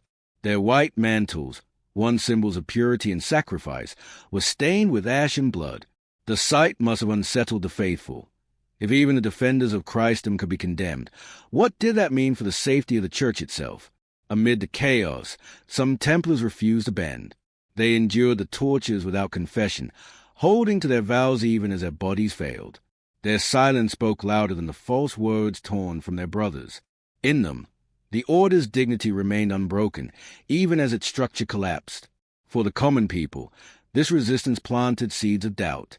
Were these truly heretics, or martyrs caught in the gears of politics? The trials dragged on for years, spreading beyond France. In England, Spain, and Germany, Templars faced similar charges, though outcomes varied. In some regions, rulers refused to persecute them with the same brutality. In Portugal, the order was dissolved only in name, reborn as the Order of Christ. But in France, where Philip's grip was strongest, the trial became a relentless purge, designed to wipe the Templars from existence. The climax came in 1314, when Jacques de Molay, the last Grand Master of the Order, was brought before the people of Paris. After years of imprisonment and humiliation, he stood upon a scaffold flanked by senior officers of the Templars. They were expected to confess publicly, to seal their disgrace once and for all. Instead, de Molay stunned the crowd by proclaiming his innocence, declaring that the order had been betrayed and falsely condemned. His words carried the weight of a man with nothing left to lose, and in that moment, the Templars' story transformed from one of shame to one of defiance. For this final act of courage, de Molay and his companions were condemned to die by fire. Bound to stakes on the Isle de la Cite, they faced the flames as the sun set over Paris. Chroniclers wrote that de Molay did not cry out, but instead lifted his voice in prayer, summoning God to judge those who had destroyed the order. His death burned into memory as both tragedy and curse, a final testament to the betrayal of men who had once held the trust of kings and popes. Legend says that as the flames consumed him, de Molay called upon both King Philip and Pope Clement to meet him before God within the year. Strangely enough, both men died within months. Philip struck down by illness, Clement by suffering. To believers, it was proof of divine judgment, a curse from the ashes of the last Templar master. To skeptics, it was coincidence. But either way, the story magnified the aura of the Templars, turning their destruction into myth. The trial by fire was not just a physical burning of bodies, but the attempted erasure of memory. Yet in trying to annihilate the Order, the enemies only ensured their immortality. The spectacle of betrayal and martyrdom carved the Templars into the imagination of generations to come. Their symbols, their secrets, and their defiance under torture became fuel for legends, ensuring that even in death, they would never truly vanish. And so, out of fire and ash, the Templars pass into legend, their trial both an end and beginning, a door closed in history, but another opened in mystery. If their bodies perish in flame, their secrets slipped into shadow, hidden but never lost. The fall of the Knights Templar was not solely the result of royal decree or papal compromise. It was also the product of betrayal, both visible and hidden. Within the Order, whispers of dissent had long existed, but it was a treachery of external allies, intertwined with fear and ambition, that ultimately sealed their fate. The shadows of betrayal stretch across Europe like a web, touching kings, cardinals, and even the brothers themselves. King Philip IV of France was the architect of the conspiracy, yet he did not act alone. Ambassadors, informants, and clerics provided him with intelligence that painted the Templars as heretics. Some were motivated by greed, others by the desire to see the powerful knights humbled. In many ways, betrayal was systemic, a network of fear, envy, and ambition aligning against an order that had grown too rich, too influential, too independent. The charges of heresy served as a perfect mask. By accusing the Templars of blasphemy, Philip could enlist the moral authority of the Church to justify actions that were fundamentally political and financial. Yet beyond this, the trials reveal a more intimate betrayal. Some knights, under torture, gave false testimony against their brothers, naming allies and masters in confessions extracted through unimaginable pain. These betrayals were not always voluntary. They were survival tactics forced by agony. Still, the result was the same. Trust shattered from within. Consider the role of the papacy. Pope Clement V, initially sympathetic to the Templars, found himself ensnared between loyalty to God and the pressures of the French crown. Under threat of political crisis, he issued orders that undermined the Templars' independence, limiting their ability to defend themselves. Some historians argue that his compromise was a betrayal in its own right, a moral failure that condemned hundreds of loyal knights to imprisonment and death. Yet others see him as a pawn, caught in a storm far beyond his control, powerless to protect the order he may have secretly revered. Even within the Templar ranks, betrayal manifested in subtle ways. Ambition, resentment, or fear could push a brother to cooperate with inquisitors. Letters and accounts from the trials suggest that loyalty was tested in unimaginable ways. In some cases, entire commanderies surrendered under pressure, perhaps believing it was the only way to preserve some measure of survival. These internal fractures magnified the vulnerability of the Order, exposing them to the relentless machinery of the king's justice. The emotional resonance of these betrayals cannot be overstated. The Templars had sworn a vow of brotherhood, a sacred bond forged through years of shared hardship, prayer, and battle. To be betrayed by those closest, or by the institutions they served, created a psychological wound as deep as any physical torture. Imagine the anguish of men who had trusted their lives and souls to one another, only to find themselves abandoned in dungeons, tortured, and humiliated. This is a human story behind the political drama, a reminder that the Templars were not invincible legends but mortal men caught in an extraordinary storm. Some betrayals were more symbolic than overt. Chroniclers note that when the king's agents seized Templar fortresses, the local populations often stood by, hesitant or indifferent. In towns where the knights had once been protectors, peasants sometimes offered little resistance, either out of fear or apathy. In a sense, the Templars' isolation, both political and social, amplified the effect of betrayal. Even when no one actively conspired against them, the absence of allies became a form of treachery. The shadow of betrayal extended beyond death. After the executions, rumors persisted that the Templars had left hidden caches of treasure or secret knowledge, accessible only through loyalty or initiation. Those who had betrayed them might have been haunted by the possibility that their actions had placed them outside protection of this hidden world. Medieval accounts speak of curses and prophetic warnings, whispered by dying knights, that the betrayers would meet divine justice. Whether true or myth, These tales reinforce a narrative of betrayal as a moral and cosmic force, shaping the legacy of the Order for centuries to come. Betrayal also had a strategic dimension. By breaking the Templars' unity, Philip ensured that no coordinated resistance could form. Isolated, disoriented, and under constant pressure, the knights could not mobilize against the king's forces. Their bonds, once their greatest strength, were weaponized against them. This calculated exploitation of trust reveals a chilling understanding of human nature, that loyalty, when tested under extreme conditions, can become the Order's greatest vulnerability. The emotional weight of this betrayal resonates even today. It speaks to the fragility of trust, the corrosive power of fear, and the consequences of ambition unchecked by conscience. The Templars' story becomes not only a tale of political intrigue, but also a cautionary meditation on the human condition. For even in a brotherhood dedicated to faith, honor, and courage, betrayal can arise from the very institutions and individuals that promise protection. Yet betrayal, for all its destructive power, also amplifies a legend. The Templars' downfall was not just a historical event. It became a moral and symbolic drama. Men of extraordinary discipline and devotion were brought low, not merely by force, but by the hidden hands of those they trusted. Their heroism is magnified precisely because it occurred in the shadow of treachery. The narrative of betrayal transforms the Templars from mere historical figures into archetypes of loyalty, courage, and tragedy, men who face impossible odds, not only from enemies but from the human flaws of those around them. And so the shadows of betrayal linger, shaping every tale of the Knights Templar. They remind us that power is never absolute, that secrecy can be both shield and prison, and that the bonds of brotherhood are both sacred and fragile. These shadows, stretching across centuries, are as integral to the Templar story as their battles, their relics, or their mysteries. They teach us that even in the highest pursuits of faith and honor, human weakness can strike with devastating precision, leaving echoes that resonate long after the flames have faded.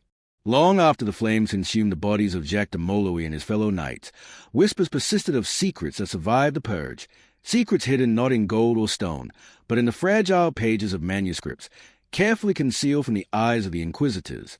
The Templars were meticulous record keepers, chronicling their travels, rituals, and discoveries. These manuscripts, it is said, contained knowledge so powerful that even kings feared its revelation.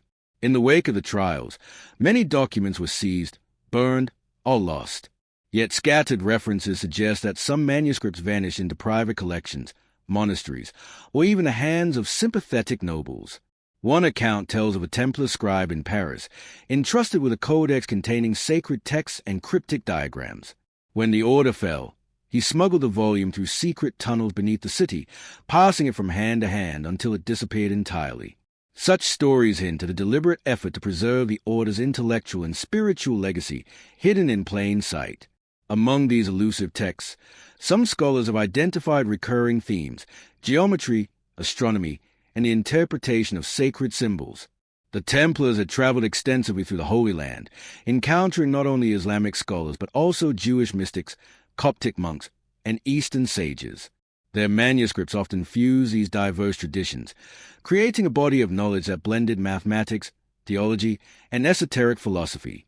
Some argue that the Templars used this knowledge to construct their architecture, encode their secrets, and guide their missions.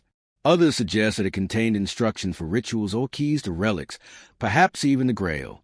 One of the most tantalizing leads comes from the mysterious Kynon parchment, discovered in the Vatican archives in the early 21st century.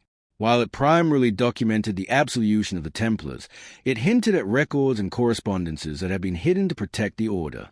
Researchers speculated that related manuscripts might exist elsewhere, disguised as mundane legal documents, theological treatises, or travel journals. The implication is chilling. Entire libraries of Templar knowledge may lie forgotten, waiting to be rediscovered. The manuscripts were not merely practical records. They were coded in ways that obscured meaning from the uninitiated. Some contained complex ciphers, while others embedded symbolic language within marginalia, illustrations, or architectural diagrams. In several surviving examples, letters are replaced with numerical values, drawings contain hidden astronomical alignments, and passages refer to distant locations in metaphorical terms. This deliberate obfuscation suggests the Templars anticipated persecution, and that their knowledge would only survive if it were nearly impossible for outsiders to comprehend. One legend speaks of a manuscript known only as the Codex of the Temple, said to contain detailed maps of Jerusalem's sacred sites, instructions for constructing round churches, and cryptic references to relics. It vanished after the dissolution of the order. Some claim it resurfaced centuries later in private collections in Spain and Portugal, yet no one has conclusively verified its existence. Other tales suggest that portions of Templar manuscripts may have been absorbed into the archives of secretive orders, passing from the Templars to the Rosicrucians, then to the Freemasons, each generation guarding fragments of knowledge. The emotional resonance of the hidden manuscripts is profound. Imagine centuries of wisdom, painstakingly recorded and safeguarded, slipping through the cracks of history because of fear, politics, or destruction.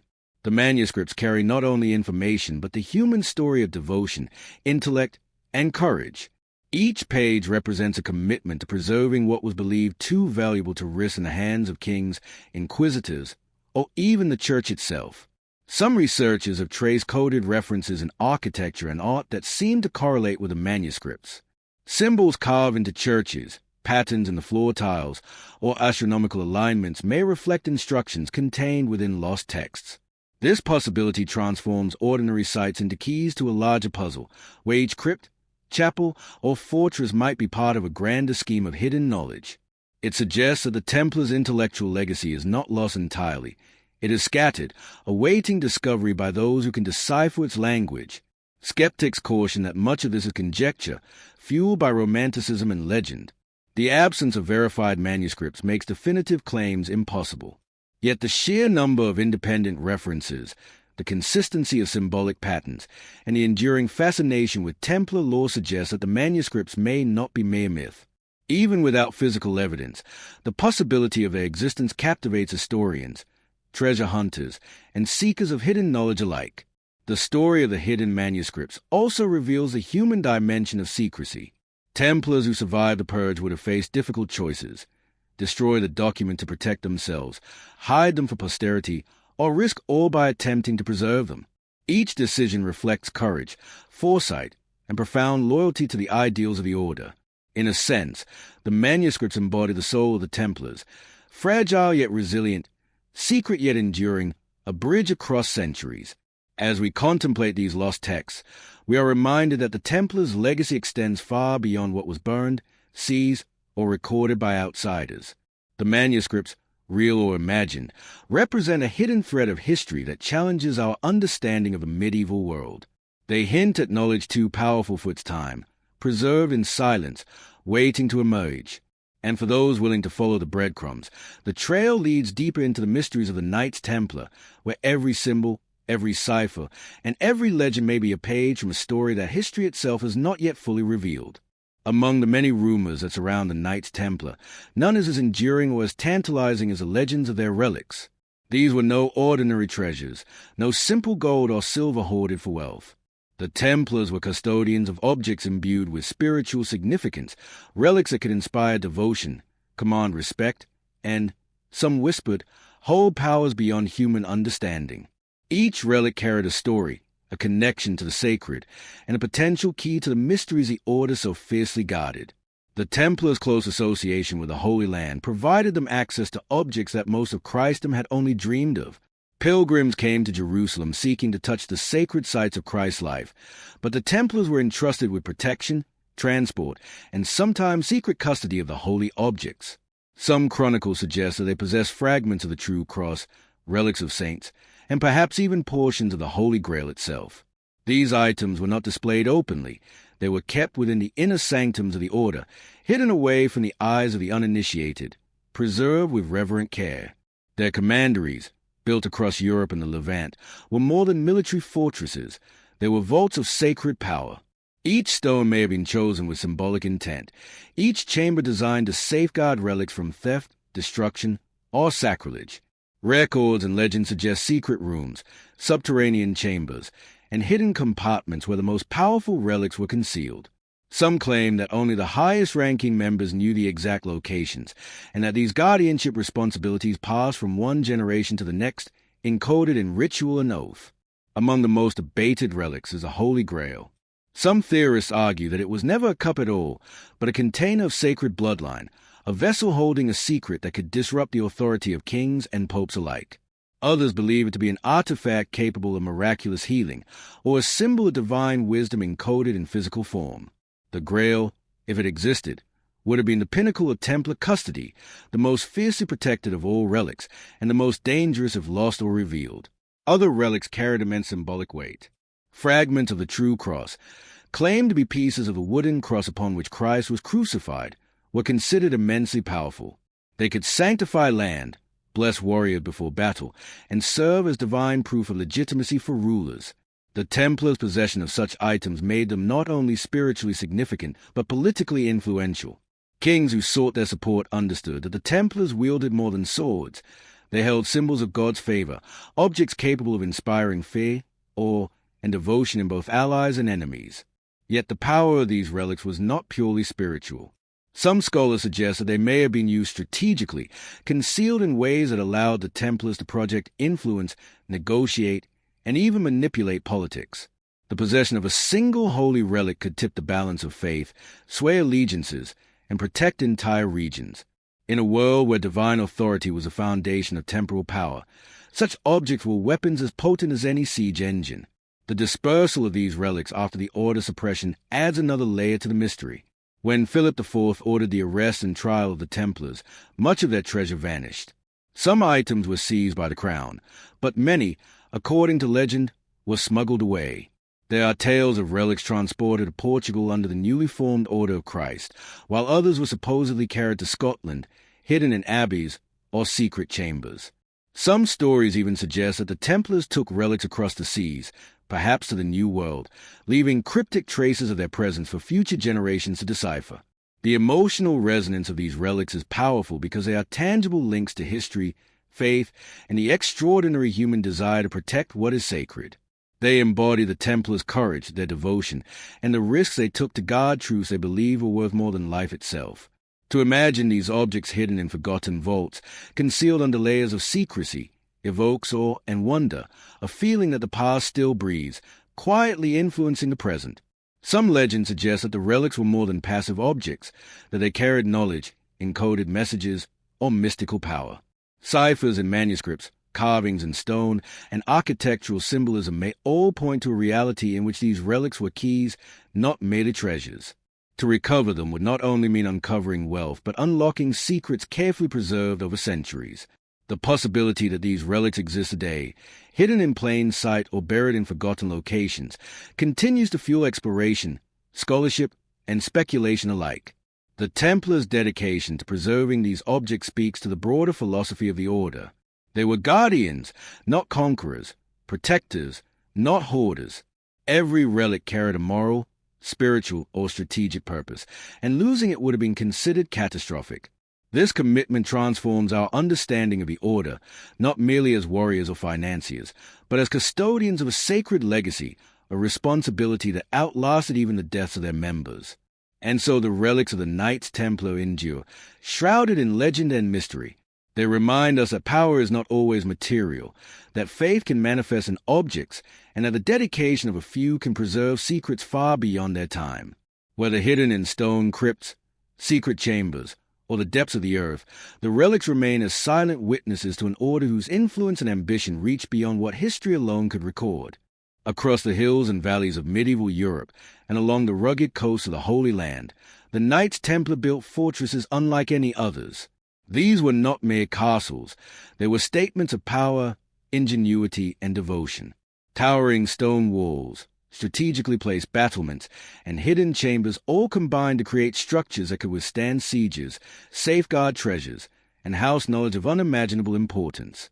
Yet many of these fortresses have been lost to time, their ruins whispering secrets of a vanished order, leaving only fragments for historians and adventurers to piece together. The architecture of Templar fortresses was both functional and symbolic. Every tower, wall, and gate served a practical purpose in defense, but also conveyed the ideals of the Order. The round churches, inspired by the Church of the Holy Sepulchre in Jerusalem, were not only sacred spaces but architectural statements, circular designs representing eternity, unity, and divine perfection. Beneath these hallowed halls, labyrinthine corridors and hidden rooms concealed treasures, manuscripts, and relics, creating an intricate network of secrets meant to outlast even the collapse of the Order. In the Holy Land, fortresses such as Chateau Pellerin, Atlet, and Gaza stood as formidable bulwarks against enemy forces. They were engineering marvels, capable of withstanding sieges and sustaining the knights for months at a time. Some included systems that collected and filtered water, secret tunnels leading outside enemy lines, and walls so thick that catapults and battering rams barely left a mark. These fortresses were more than military installations. They were centers of strategy, governance, and faith, acting as anchors for Templar influence across the Crusader states. Yet not all fortresses survived the centuries. Many fell to conquest, decay, or deliberate destruction. In Europe, the Templar commanderies, fortified estates that dotted the landscape, were often seized by kings or rival orders after the suppression of the knights. Stones were reproposed to other buildings, subterranean chambers sealed, and the traces of their sacred function erased. Still, in ruins scattered across France, Portugal, and Spain, echoes of the original fortresses endure, hinting at the ingenuity and determination of those who built them. The lost fortresses also carried an air of mystery because of their hidden features. Scholars and explorers have discovered secret rooms, subterranean passages, and cleverly disguised escape routes in ruins attributed to the Templars. Some passages were narrow, almost claustrophobic, leading to vaults thought to house manuscripts, relics, or treasure. Others opened into open fields or riverbeds, allowing the knights to slip away unnoticed during attacks. These hidden spaces suggest that the fortresses were not just defensive structures, but elaborate systems of secrecy designed to protect the Order's most valuable assets from the prying eyes of enemies. The emotional resonance of these fortresses is striking. They were symbols of a brotherhood that fused spirituality, discipline, and martial prowess. To step within their ruins is to feel the weight of centuries, the echoes of prayers, the footsteps of men who dedicated their lives to a mission far greater than personal gain. Every crumbling wall and collapsed archway tells a story of resilience, innovation, and the perpetual tension between secrecy and exposure. Some legends suggest that lost fortresses may still hide treasures and knowledge yet undiscovered. Oak Island in Nova Scotia, often linked to Templar treasure, has sparked theories that these distant sites were extensions of the Templars' defensive and concealment strategies. Back in Europe, remote ruins in Scotland, France, and Portugal have yielded artifacts, cryptic symbols, and unusual architectural features that hint at knowledge hidden in plain sight. Each discovery feeds the possibility that the Templars' fortresses were not only military centers but repositories of secrets meant to endure far beyond the medieval era. The fortresses were also emotionally powerful because they represented the Templars' dual identity. On one hand, they were warriors, trained for battle and accustomed to the rigors of war. On the other, they were monks, devoted to prayer, ritual, and discipline. The fortresses embodied both sides, places where strategy and faith intertwined, where meditation and martial training coexisted, and where loyalty to brotherhood outweighed fear of death. Their ruins remind us that these men were not simply fighters or schemers, but human beings devoted to a vision larger than themselves. The lost fortresses also carry a cautionary note. Their ruins speak of ambition, power, and the fragility of human endeavors. Even the most formidable walls could not protect the Templars from political machinations, betrayal, and fire. Yet in their partial destruction, a paradox emerges. The attempt to erase the Templars has made their presence all the more mysterious. Each remaining stone is a puzzle, a whisper of ingenuity and purpose, inviting modern explorers, historians, and dreamers to uncover the stories hidden in shadow. And so, the lost fortresses endure as silent witnesses to an order that defied time and authority, their secrets buried beneath the rubble, waiting to be rediscovered. They are monuments not just to architectural skill, but to a brotherhood that dared to blend faith and power, secrecy and devotion, leaving behind a legacy that continues to captivate, inspire, and challenge the imagination of all who seek to understand the true story of the Knights Templar. The Templars were more than warriors and monks. They were master architects of secrecy. Across Europe and the Holy Land, their fortresses, churches, and commanderies were not just functional spaces. They were riddled with hidden codes, symbols, and geometrical designs meant to convey messages that only the initiated could understand. These codes in stone were a language of power, faith, and clandestine knowledge, encrypted in plain sight, waiting centuries for those with the eyes to see. At first glance, Templar architecture appears conventional. Thick walls, soaring towers, and round churches inspired by the Church of the Holy Sepulchre in Jerusalem. But closer inspection reveals deliberate patterns. Certain stones are carved with mysterious symbols. Floor tiles form geometric shapes that align with celestial events. Arches and doorways follow proportions that hint at deeper mathematical or mystical principles.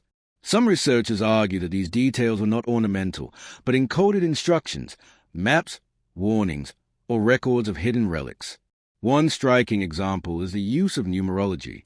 The Templars often repeated numbers such as 3, 7, or 12, embedding them into structural elements. 3 arches, 7 columns, 12 windows. These numbers may have reflected biblical significance, but many scholars believe they also encoded secret meanings, perhaps corresponding to letters, locations, or ceremonial instructions. Even slight deviations from expected patterns could indicate hidden chambers or paths, a silent dialogue between the architects and those who knew how to read the language of the stones. In some fortresses, spiral staircases do more than connect floors. They serve as symbolic journeys, representing ascension, initiation, or spiritual enlightenment. Hidden rooms, accessible only through narrow passages, suggest that some areas were designed to remain secret, even from ordinary knights. These architectural decisions hint at a sophisticated system of knowledge protection, a three-dimensional code that intertwined design, function, and secrecy. Templar churches also contain coded symbolism. Stained glass windows sometimes depict unusual scenes, combining biblical imagery with abstract symbols. Sculptures of lions, eagles, and mythical creatures may have signified virtues, warnings, or locations of concealed objects. Even altars and baptismal fonts are thought to contain hidden instructions or alignments, turning sacred spaces into living manuscripts, legible only to those initiated into the order's mysteries. One particularly mysterious element is the orientation of Templar buildings. Some researchers argue that the positioning of walls, doors, and windows correspond to solstices, equinoxes, or star constellations. These alignments could indicate astronomical knowledge, ritual calendars, or secret coordinates. If true, it suggests that the Templars embedded a map of the heavens into stone, connecting spiritual insight with architectural precision and providing future generations a way to trace their hidden wisdom. The emotional power of these codes lies in their mystery. Each carved symbol, each geometric alignment, and each hidden chamber is a message from the past, a challenge to uncover truths that were meant to survive centuries of suppression. They speak to the ingenuity, devotion, and foresight of the Templars, men who anticipated betrayal, destruction, and the passage of time, yet still sought to leave a legacy accessible only to the worthy. Even today, modern explorers and scholars have stumbled upon potential codes in ruins scattered across Europe. In France, Portugal, and Scotland, Templar stones bear faint carvings that defy simple explanation. Some believe they point to lost treasure, manuscripts, or relics. Others interpret them as moral or spiritual guides, intended to instruct those who understood the symbolic language. The ambiguity is part of the allure. No single interpretation can be proven, yet each possibility deepens a sense of wonder and mystery surrounding the Templars. Ciphers in stone also reflect a psychological sophistication. By encoding knowledge within architecture, the Templars ensured that secret could survive even if individuals were captured, tortured, or killed. Unlike manuscripts, which could be burned, stone is enduring. A fortress, a church, or a chapel could endure centuries, silently preserving encrypted messages to those with insight and patience. In this way, the order transformed its physical environment into a guardian of memory and knowledge. The codes in stone are more than historical curiosity. They are an emotional bridge to the past. They invite us to imagine the Templars at work, carefully designing spaces that spoke a language of faith, secrecy, and power. They remind us that history is not always written in words alone. Sometimes it is carved into the stones beneath our feet, waiting for the perceptive, the patient, and the daring to uncover its messages. In the end, the Templars' codes in stone exemplify the essence of their order, a union of faith, intellect, and secrecy, an insistence that some knowledge is too precious to be exposed casually, and a belief that truth can endure hidden, patiently awaiting those who seek it with insight and courage.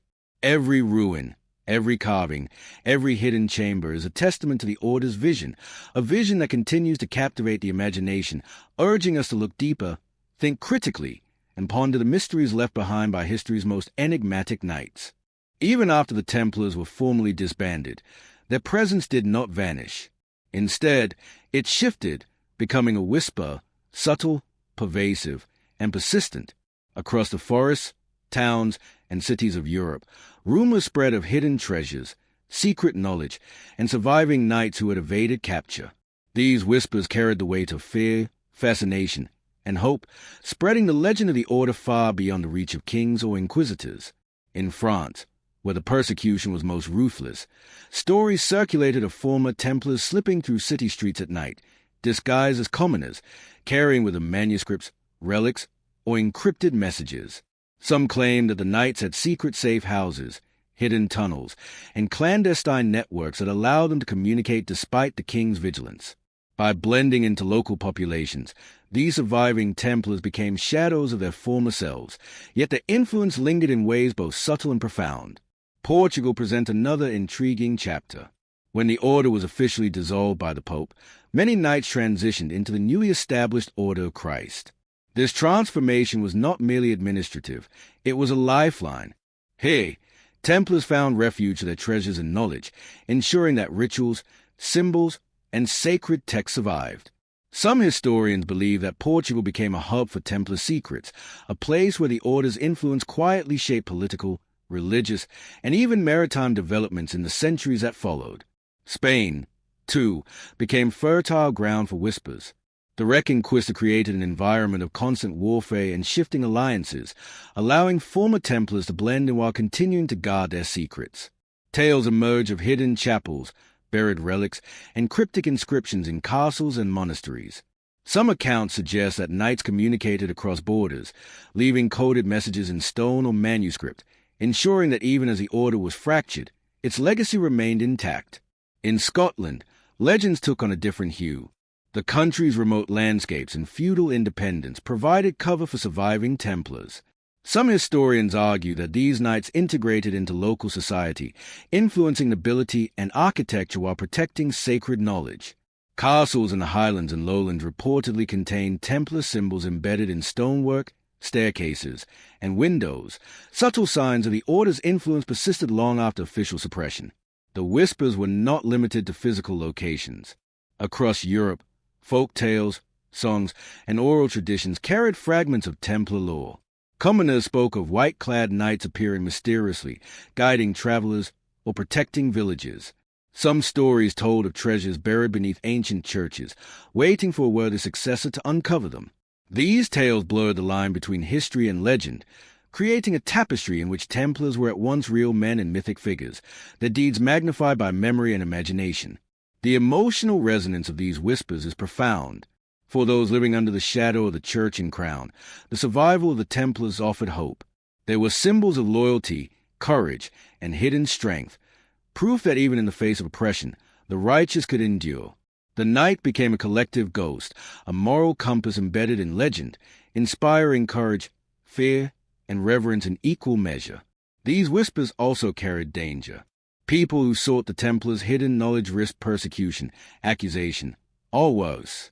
In some regions, inquisitors continued to pursue rumors of surviving knights, relics, or manuscripts. Yet the risk only heightened the mystique. Knowledge, secrecy, and courage were entwined in a deadly dance, ensuring that the Templars' influence would survive in fragmented, enigmatic ways, carried forward by those daring enough to pursue the shadows. Even in art and architecture, the whispers left traces.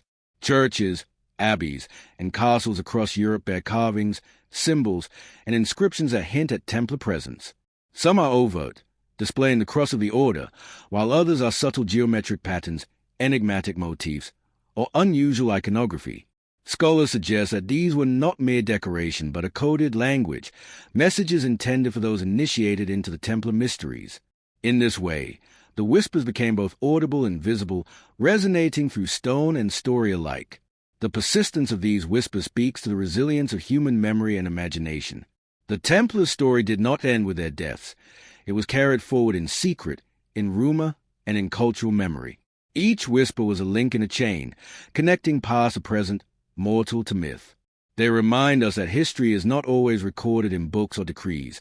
Sometimes it survives in hushed tones, in cryptic symbols, and in the imagination of those willing to believe in what lies beyond the visible. Ultimately, the whispers across Europe ensured that the Templars could never truly be extinguished. Even when their fortresses fell, their manuscripts vanished, and their knights were executed, the stories persisted. These whispers became the vessels of memory, carrying the essence of an order that defied time, betrayal, and suppression. They continued to invite curiosity, exploration, and reflection, compelling each generation to ask, what truths lie hidden beneath the surface, and who among us has the insight to uncover them? Beyond the ruins, whispers, and manuscripts, there exists a realm of the Templars that is even more elusive, the secrets hidden in the shadows.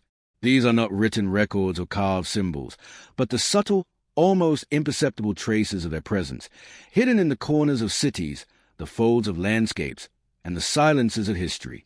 They are secrets that have survived by virtue of their invisibility, protected by obscurity, patience, and the disciplined discretion of the knights themselves. The shadows were both literal and figurative. In castles and churches, hidden chambers, narrow passageways, and secret staircases offered the Templars places to store relics, manuscripts, and treasures away from prying eyes. Some tunnels are said to have connected distant buildings, enabling covert movement and communication during times of danger. These architectural shadows were a reflection of the Order's strategic mind, foresight embedded in stone, designed to endure long after the visible world sought to erase them. But the shadows were also psychological and social. The Templars cultivated an aura of mystery, using ritual, secrecy, and selective disclosure to protect their knowledge. Initiates were sworn to silence, taught to read symbols and gestures that were meaningless to outsiders. This culture of discretion ensured that even under threat, the most critical secrets remained undisclosed. Betrayal, torture, or surveillance could destroy bodies, but the shadows preserved knowledge beyond the reach of mortal power. In the Holy Land, accounts of shadowed operations suggest a sophisticated network of intelligence. The Templars were not only warriors, they were spies, diplomats, and messengers. Through coded correspondence, secret meetings, and observation posts, they monitored both enemies and allies.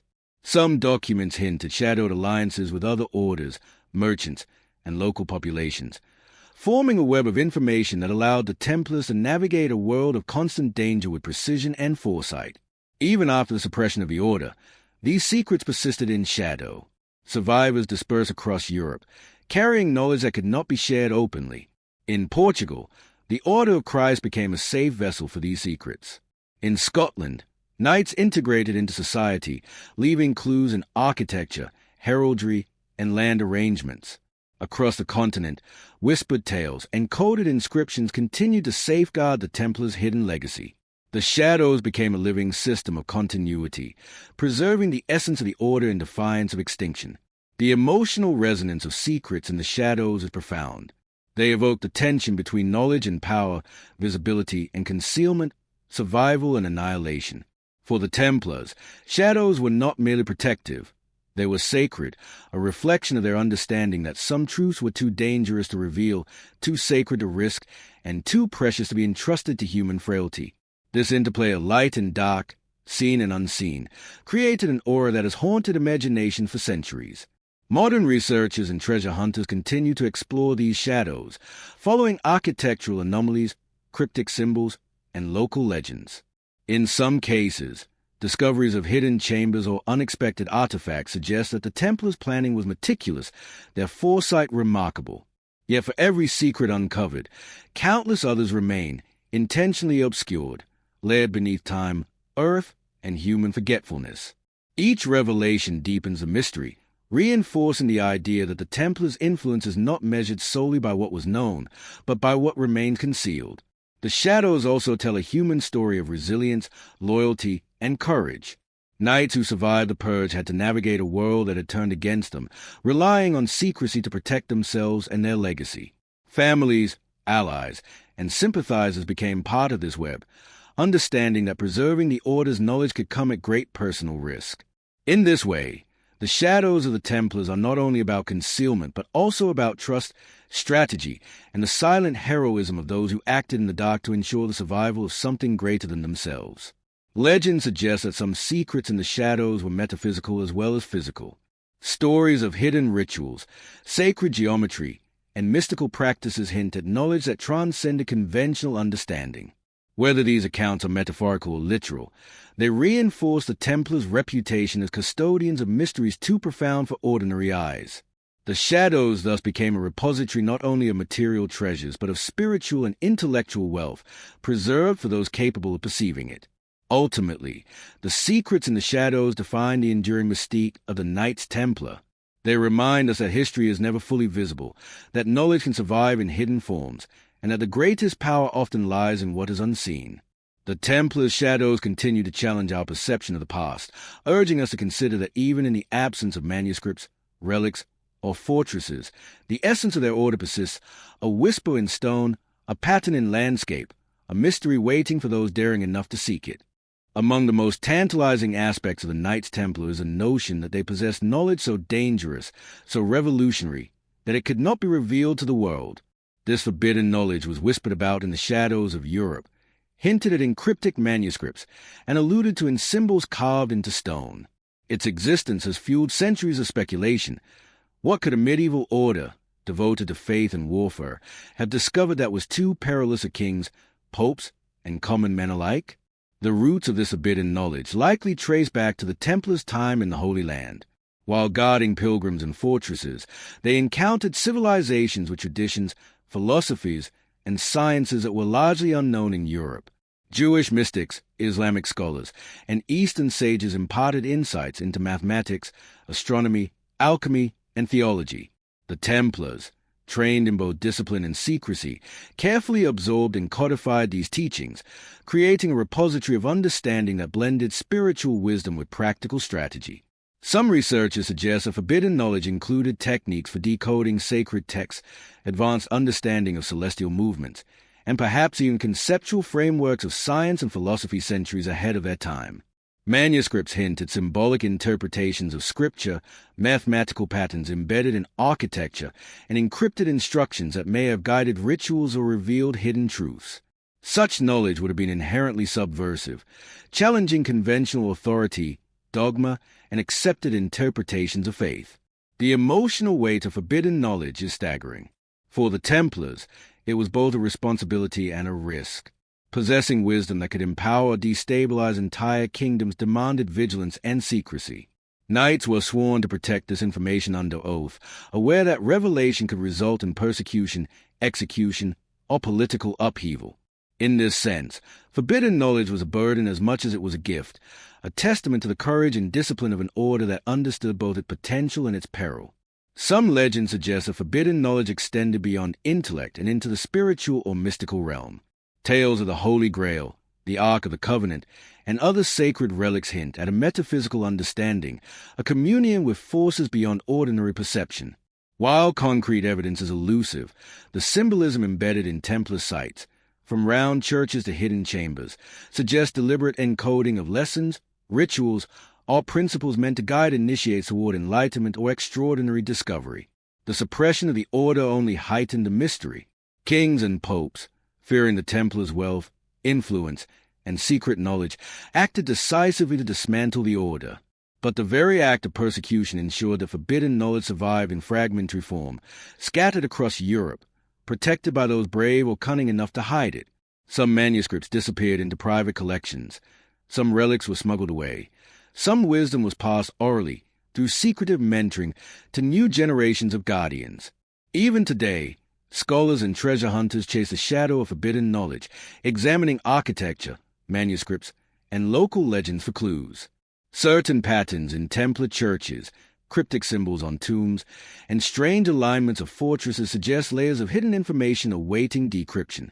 Each discovery, whether validated or speculative, reinforces a sense that the Templars were not merely knights or monks, but custodians of truths that were meant to endure in secrecy, surviving time, politics, and human ambition. The concept of forbidden knowledge also carries profound psychological resonance. It invites us to consider the boundaries of human understanding, the ethics of secrecy, and the courage required to safeguard truths that could change the world.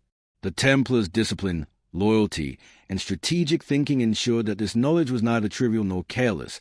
It was a sacred responsibility, entrusted only to those deemed worthy. The stakes were immense, for knowledge could empower, liberate, or destroy.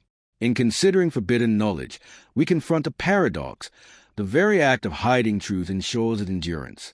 By concealing manuscripts, relics, and teachings, the Templars created a time capsule, a repository that could outlast persecution and political upheaval. Yet this secrecy also transforms the knowledge into legend, blurring the line between historical fact and myth. The result is a narrative that is at once tangible and ethereal, grounded in reality but elevated by imagination. Ultimately, the Templars' forbidden knowledge reminds us of the delicate interplay between power, faith, and wisdom. It challenges us to reflect on what we value, what we fear, and how far humanity will go to protect or suppress the truths it holds dear. This knowledge, shrouded in secrecy and legend, forms the heart of the Templars' enduring mystique, a testament to their ambition, their courage, and the extraordinary responsibility they carried in the shadows of history. As the Templar Order faced the relentless pressures of kings, popes, and inquisitors, a final, desperate mission emerged, one that would define the twilight of their existence. It was a mission not only of survival, but of safeguarding the deepest secrets, the most precious relics, and the forbidden knowledge that the world was not yet ready to comprehend. This last mission, whispered in chronicles and shrouded in legend, became both a testament to the Knights' courage and a defining mystery for generations to come. The context of this mission was Europe in turmoil. Philip IV of France, intent on seizing Templar wealth and eliminating any challenge to his authority, orchestrated arrests, trials, and executions. Simultaneously, the papacy, wary of political repercussions, sanctioned the suppression of the order. In this climate, the Templars faced not only external threat but internal chaos. They had to act swiftly to preserve their order's essence, manuscripts, relics, and perhaps even strategic knowledge of faraway lands. Every decision carried immense risk. Failure could mean total annihilation. Some historians speculate that the last mission involved the systematic dispersal of Templar treasures and knowledge across Europe. Knights traveled in secrecy, often at night or under false identities, transporting relics to Portugal, Scotland, and other remote regions. Manuscripts were hidden in monasteries, private estates, or buried beneath seemingly mundane structures. Certain fortresses, abandoned under duress, were rigged with hidden compartments, traps, or secret tunnels designed to protect treasures from looters. The mission was both a physical and intellectual exodus, a careful orchestration to ensure survival against overwhelming odds. The human stakes of this mission were extraordinary. Knights faced capture, torture, and death. Families and allies were implicated simply for providing refuge. Yet the Templars persisted, driven by loyalty to their order, devotion to faith, and belief in a higher purpose. Each step of the mission was fraught with danger, yet they carried out their task with discipline and precision. The emotional weight of this endeavor is nearly impossible to measure. Every hidden manuscript, every smuggled relic, was a testament to courage and foresight in the shadow of annihilation. Accounts suggest that the last mission also involved coordination across vast distances. Knights in France communicated with counterparts in Portugal, Spain, and Scotland, using coded messages, prearranged signals, and clandestine couriers. Even under intense scrutiny, they maintained a network capable of moving people, objects, and information without detection. This was intelligence work centuries ahead of its time, a fusion of strategy, loyalty, and secrecy executed with meticulous planning and unwavering resolve. The legend of the mission's final act is particularly compelling. Some narratives suggest that key relics, manuscripts, or even symbols of Templar authority were taken on a perilous journey across Europe, perhaps intended for distant lands that would serve as future sanctuaries. Others propose that certain knights undertook missions to protect sacred sites in the Holy Land or the newly forming Christian kingdoms in the Mediterranean. Every tale converges on a central truth. The Order's most vital treasures and knowledge were never surrendered lightly, and many may still remain hidden to this day. The emotional resonance of the last mission lies in its duality, triumph and tragedy intertwined.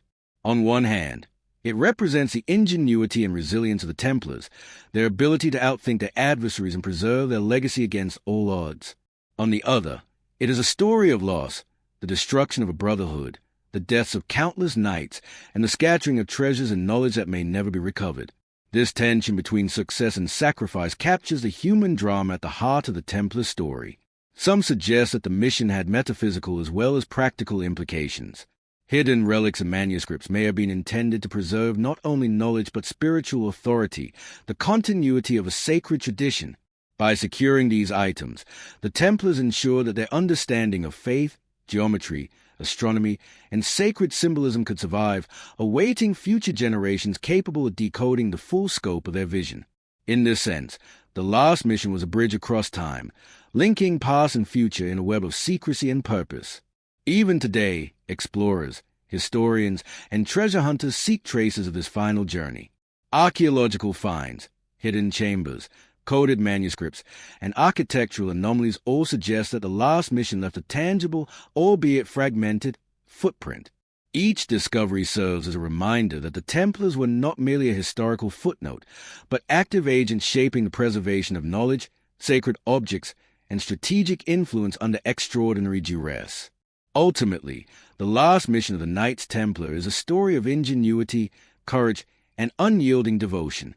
It is a narrative that transcends military conquest or financial power, revealing an order committed to preserving truths far beyond their lifetime.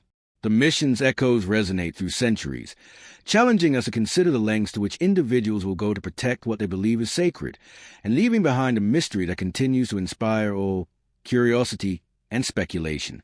Even as centuries passed and empires rose and fell, the legacy of the Knights Templar did not vanish. It endured quietly, in ways both tangible and intangible, forming what historians and enthusiasts refer to as an unbroken chain. This chain is less about an official organization and more about the transmission of knowledge, secrets, symbols, and ideals from one generation to the next, a lineage of influence that defied time, politics, and persecution. The unbroken chain begins with the surviving knights themselves. After the suppression of the order, many Templars found refuge in Scotland, Portugal, and other regions beyond the immediate reach of their persecutors. There, they carried with them relics, manuscripts, and the rituals of the order. These men were the living links, the human conduits through which the wisdom and purpose of the Templars could persist. Their discretion ensured that the order's core principles, loyalty, courage, and sacred duty, were not lost even as the political and religious institutions that had opposed them sought to erase their existence. Portugal offers the most compelling chapter of this unbroken chain. When the Order of Christ was established, former Templars were absorbed into its ranks. The symbols, codes, and knowledge of the Templars were preserved, reproposed, and carefully guarded. Some historians suggest that the Order of Christ played a role in the Age of Discovery, subtly influencing maritime exploration and the spread of European influence across the globe. In this way, the Templars' legacy became a force shaping history far beyond their immediate existence, carried forward by those who knew the value of secrecy and foresight. Scotland, too, became a repository of the unbroken chain. Remote castles and abbeys concealed symbols, relics, and manuscripts. Knights who integrated into local society maintained their rituals and practices in private, ensuring that the spiritual and intellectual legacy of the order survived. Over time, these elements merged with local traditions, folklore, and heraldry, embedding Templar influence into the cultural fabric of the region. The unbroken chain was thus not merely preserved, it adapted, subtly influencing the societies that sheltered it. The chain extended beyond individuals and locations. It manifested in architecture, symbolism, and ritual. Churches, chapels, and fortresses contained geometric patterns, carvings, and alignments that echo Templar wisdom.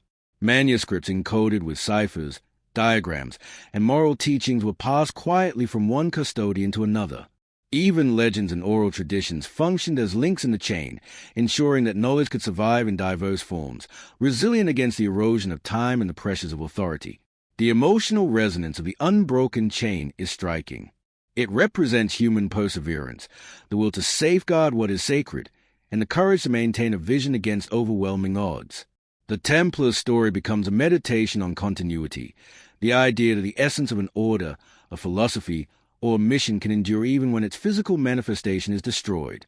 Each generation of guardians carried the weight of responsibility, aware that failure could mean the loss of centuries of accumulated wisdom and sacred objects. The unbroken chain also underscores the Templars' understanding of legacy. They did not merely accumulate wealth or power. They curated knowledge and preserved principles meant to endure beyond their time. In doing so, they created a network of influence that transcended geography, politics, and even mortality. The chain is a living testament to foresight and strategic thinking, demonstrating that the most powerful inheritance is not material but intellectual and spiritual. Modern historians and enthusiasts continue to trace this chain, examining artifacts, symbols, and historical record for signs of continuity.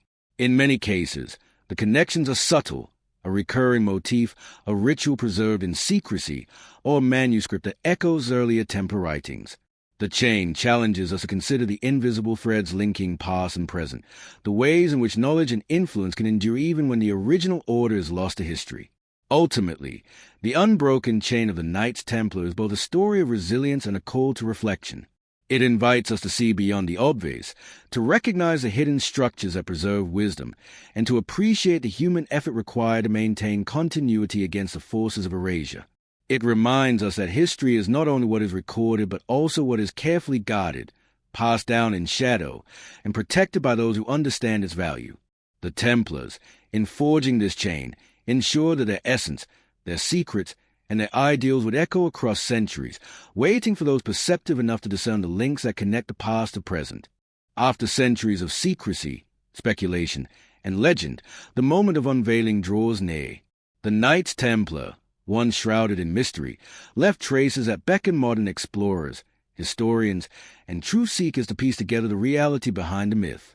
To unveil the truth is to navigate a labyrinth of history, myth, and hidden knowledge, sifting through centuries of rumor to understand the order's true nature, intentions, and enduring impact. The process begins with the evidence scattered across Europe and the Holy Land.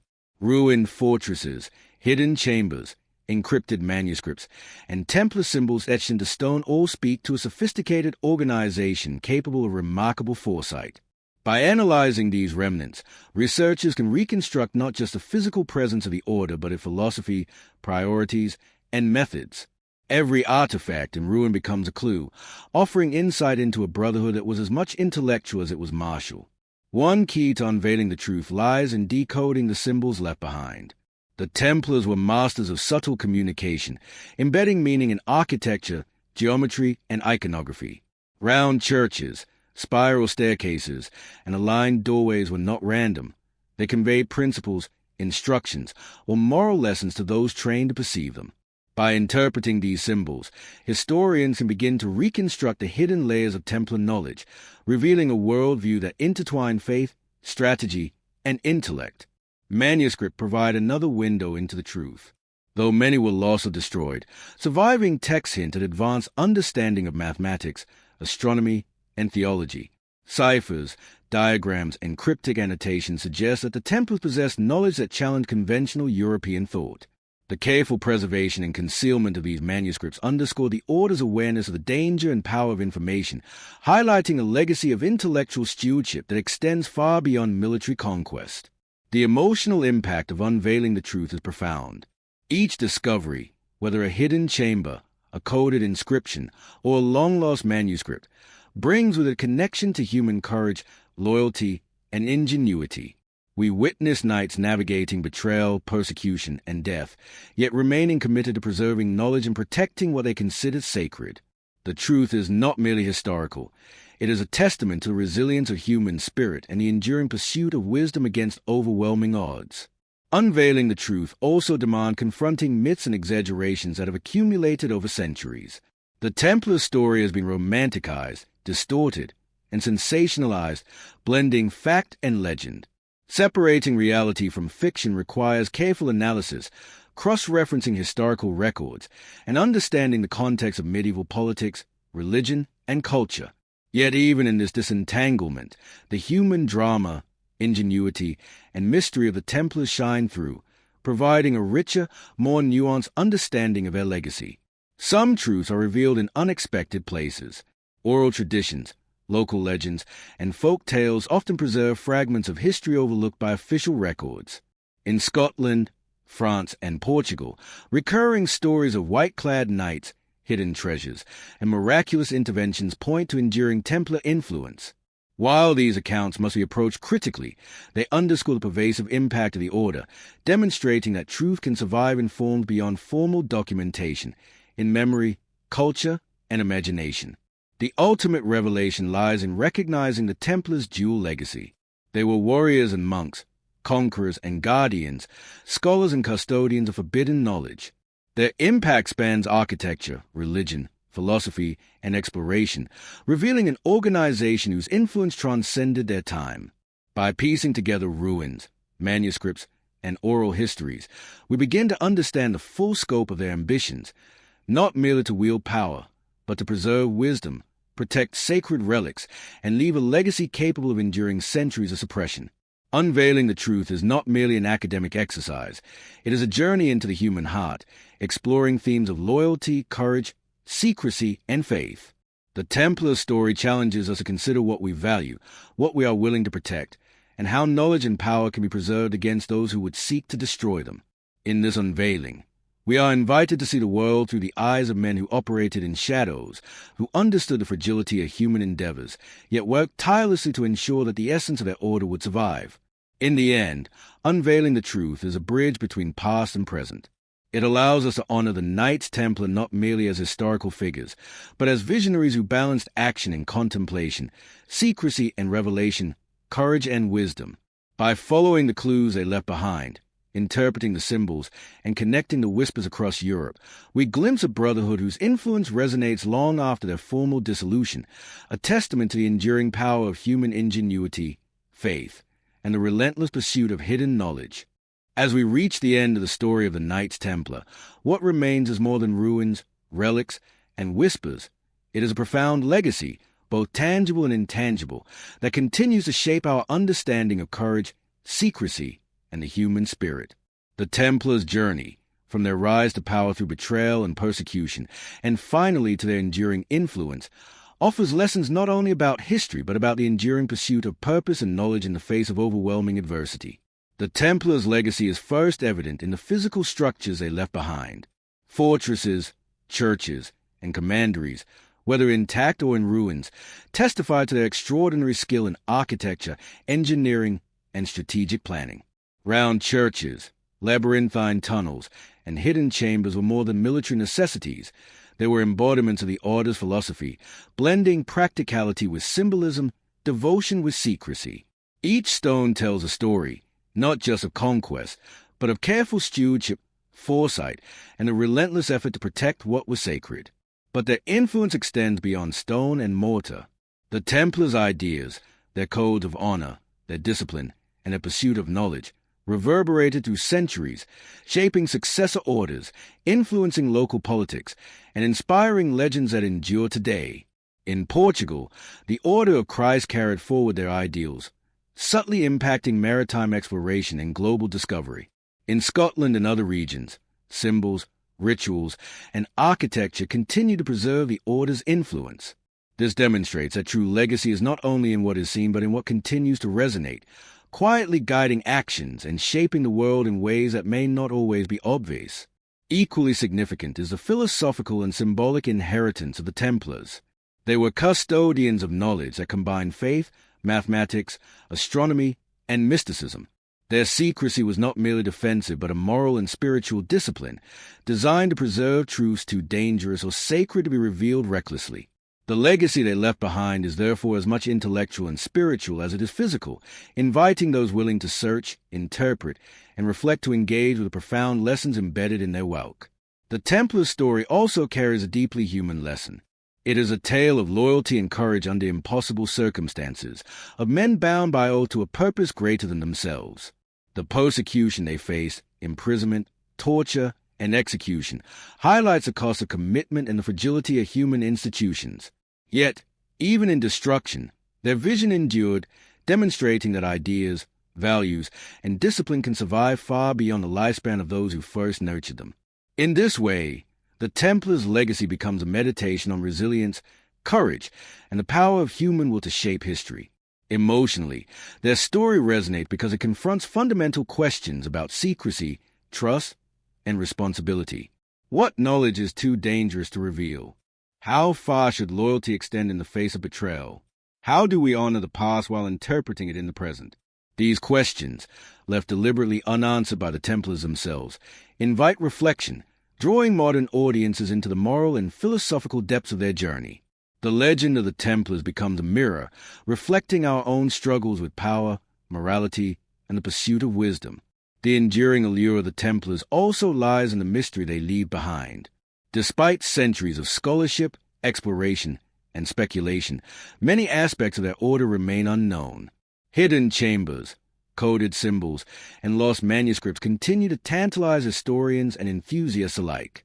This mystery is a vital part of their legacy. It is not a failure to preserve knowledge, but an intentional testament to the idea that some truths must be approached with patience, discernment, and respect. The unknown becomes as significant as the known, emphasizing the depth and complexity of the Templars' influence. Finally, the legacy of the Knights Templar is a call to reflection. It challenges us to consider how history is preserved, who decides what is remembered, and how ideas can survive when institutions fall.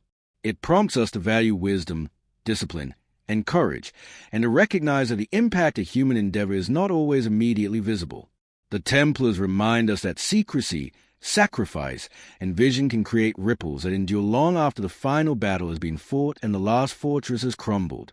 As we step back from their story, we see the Templars not merely as a medieval order of knights, but as architects of knowledge, guardians of secrets, and exemplars of discipline and courage. Their legacy challenges us to look deeper, think critically, and appreciate the hidden threads that connect past, present, and future. And perhaps the greatest reflection we can take from their history is this: some secrets, preserved with wisdom and integrity, do more than endure. They transform the way we understand the world, inspiring awe, curiosity, and reverence across generations. In the final analysis, the story of the Knights Templar is both an ending and a beginning. It is an invitation to explore, to question, and to marvel at the ingenuity, bravery, and vision of an order that dared to blend faith, power, and secrecy into a legacy that still echoes across centuries. As we contemplate their journey, we are left with a subtle but profound thought.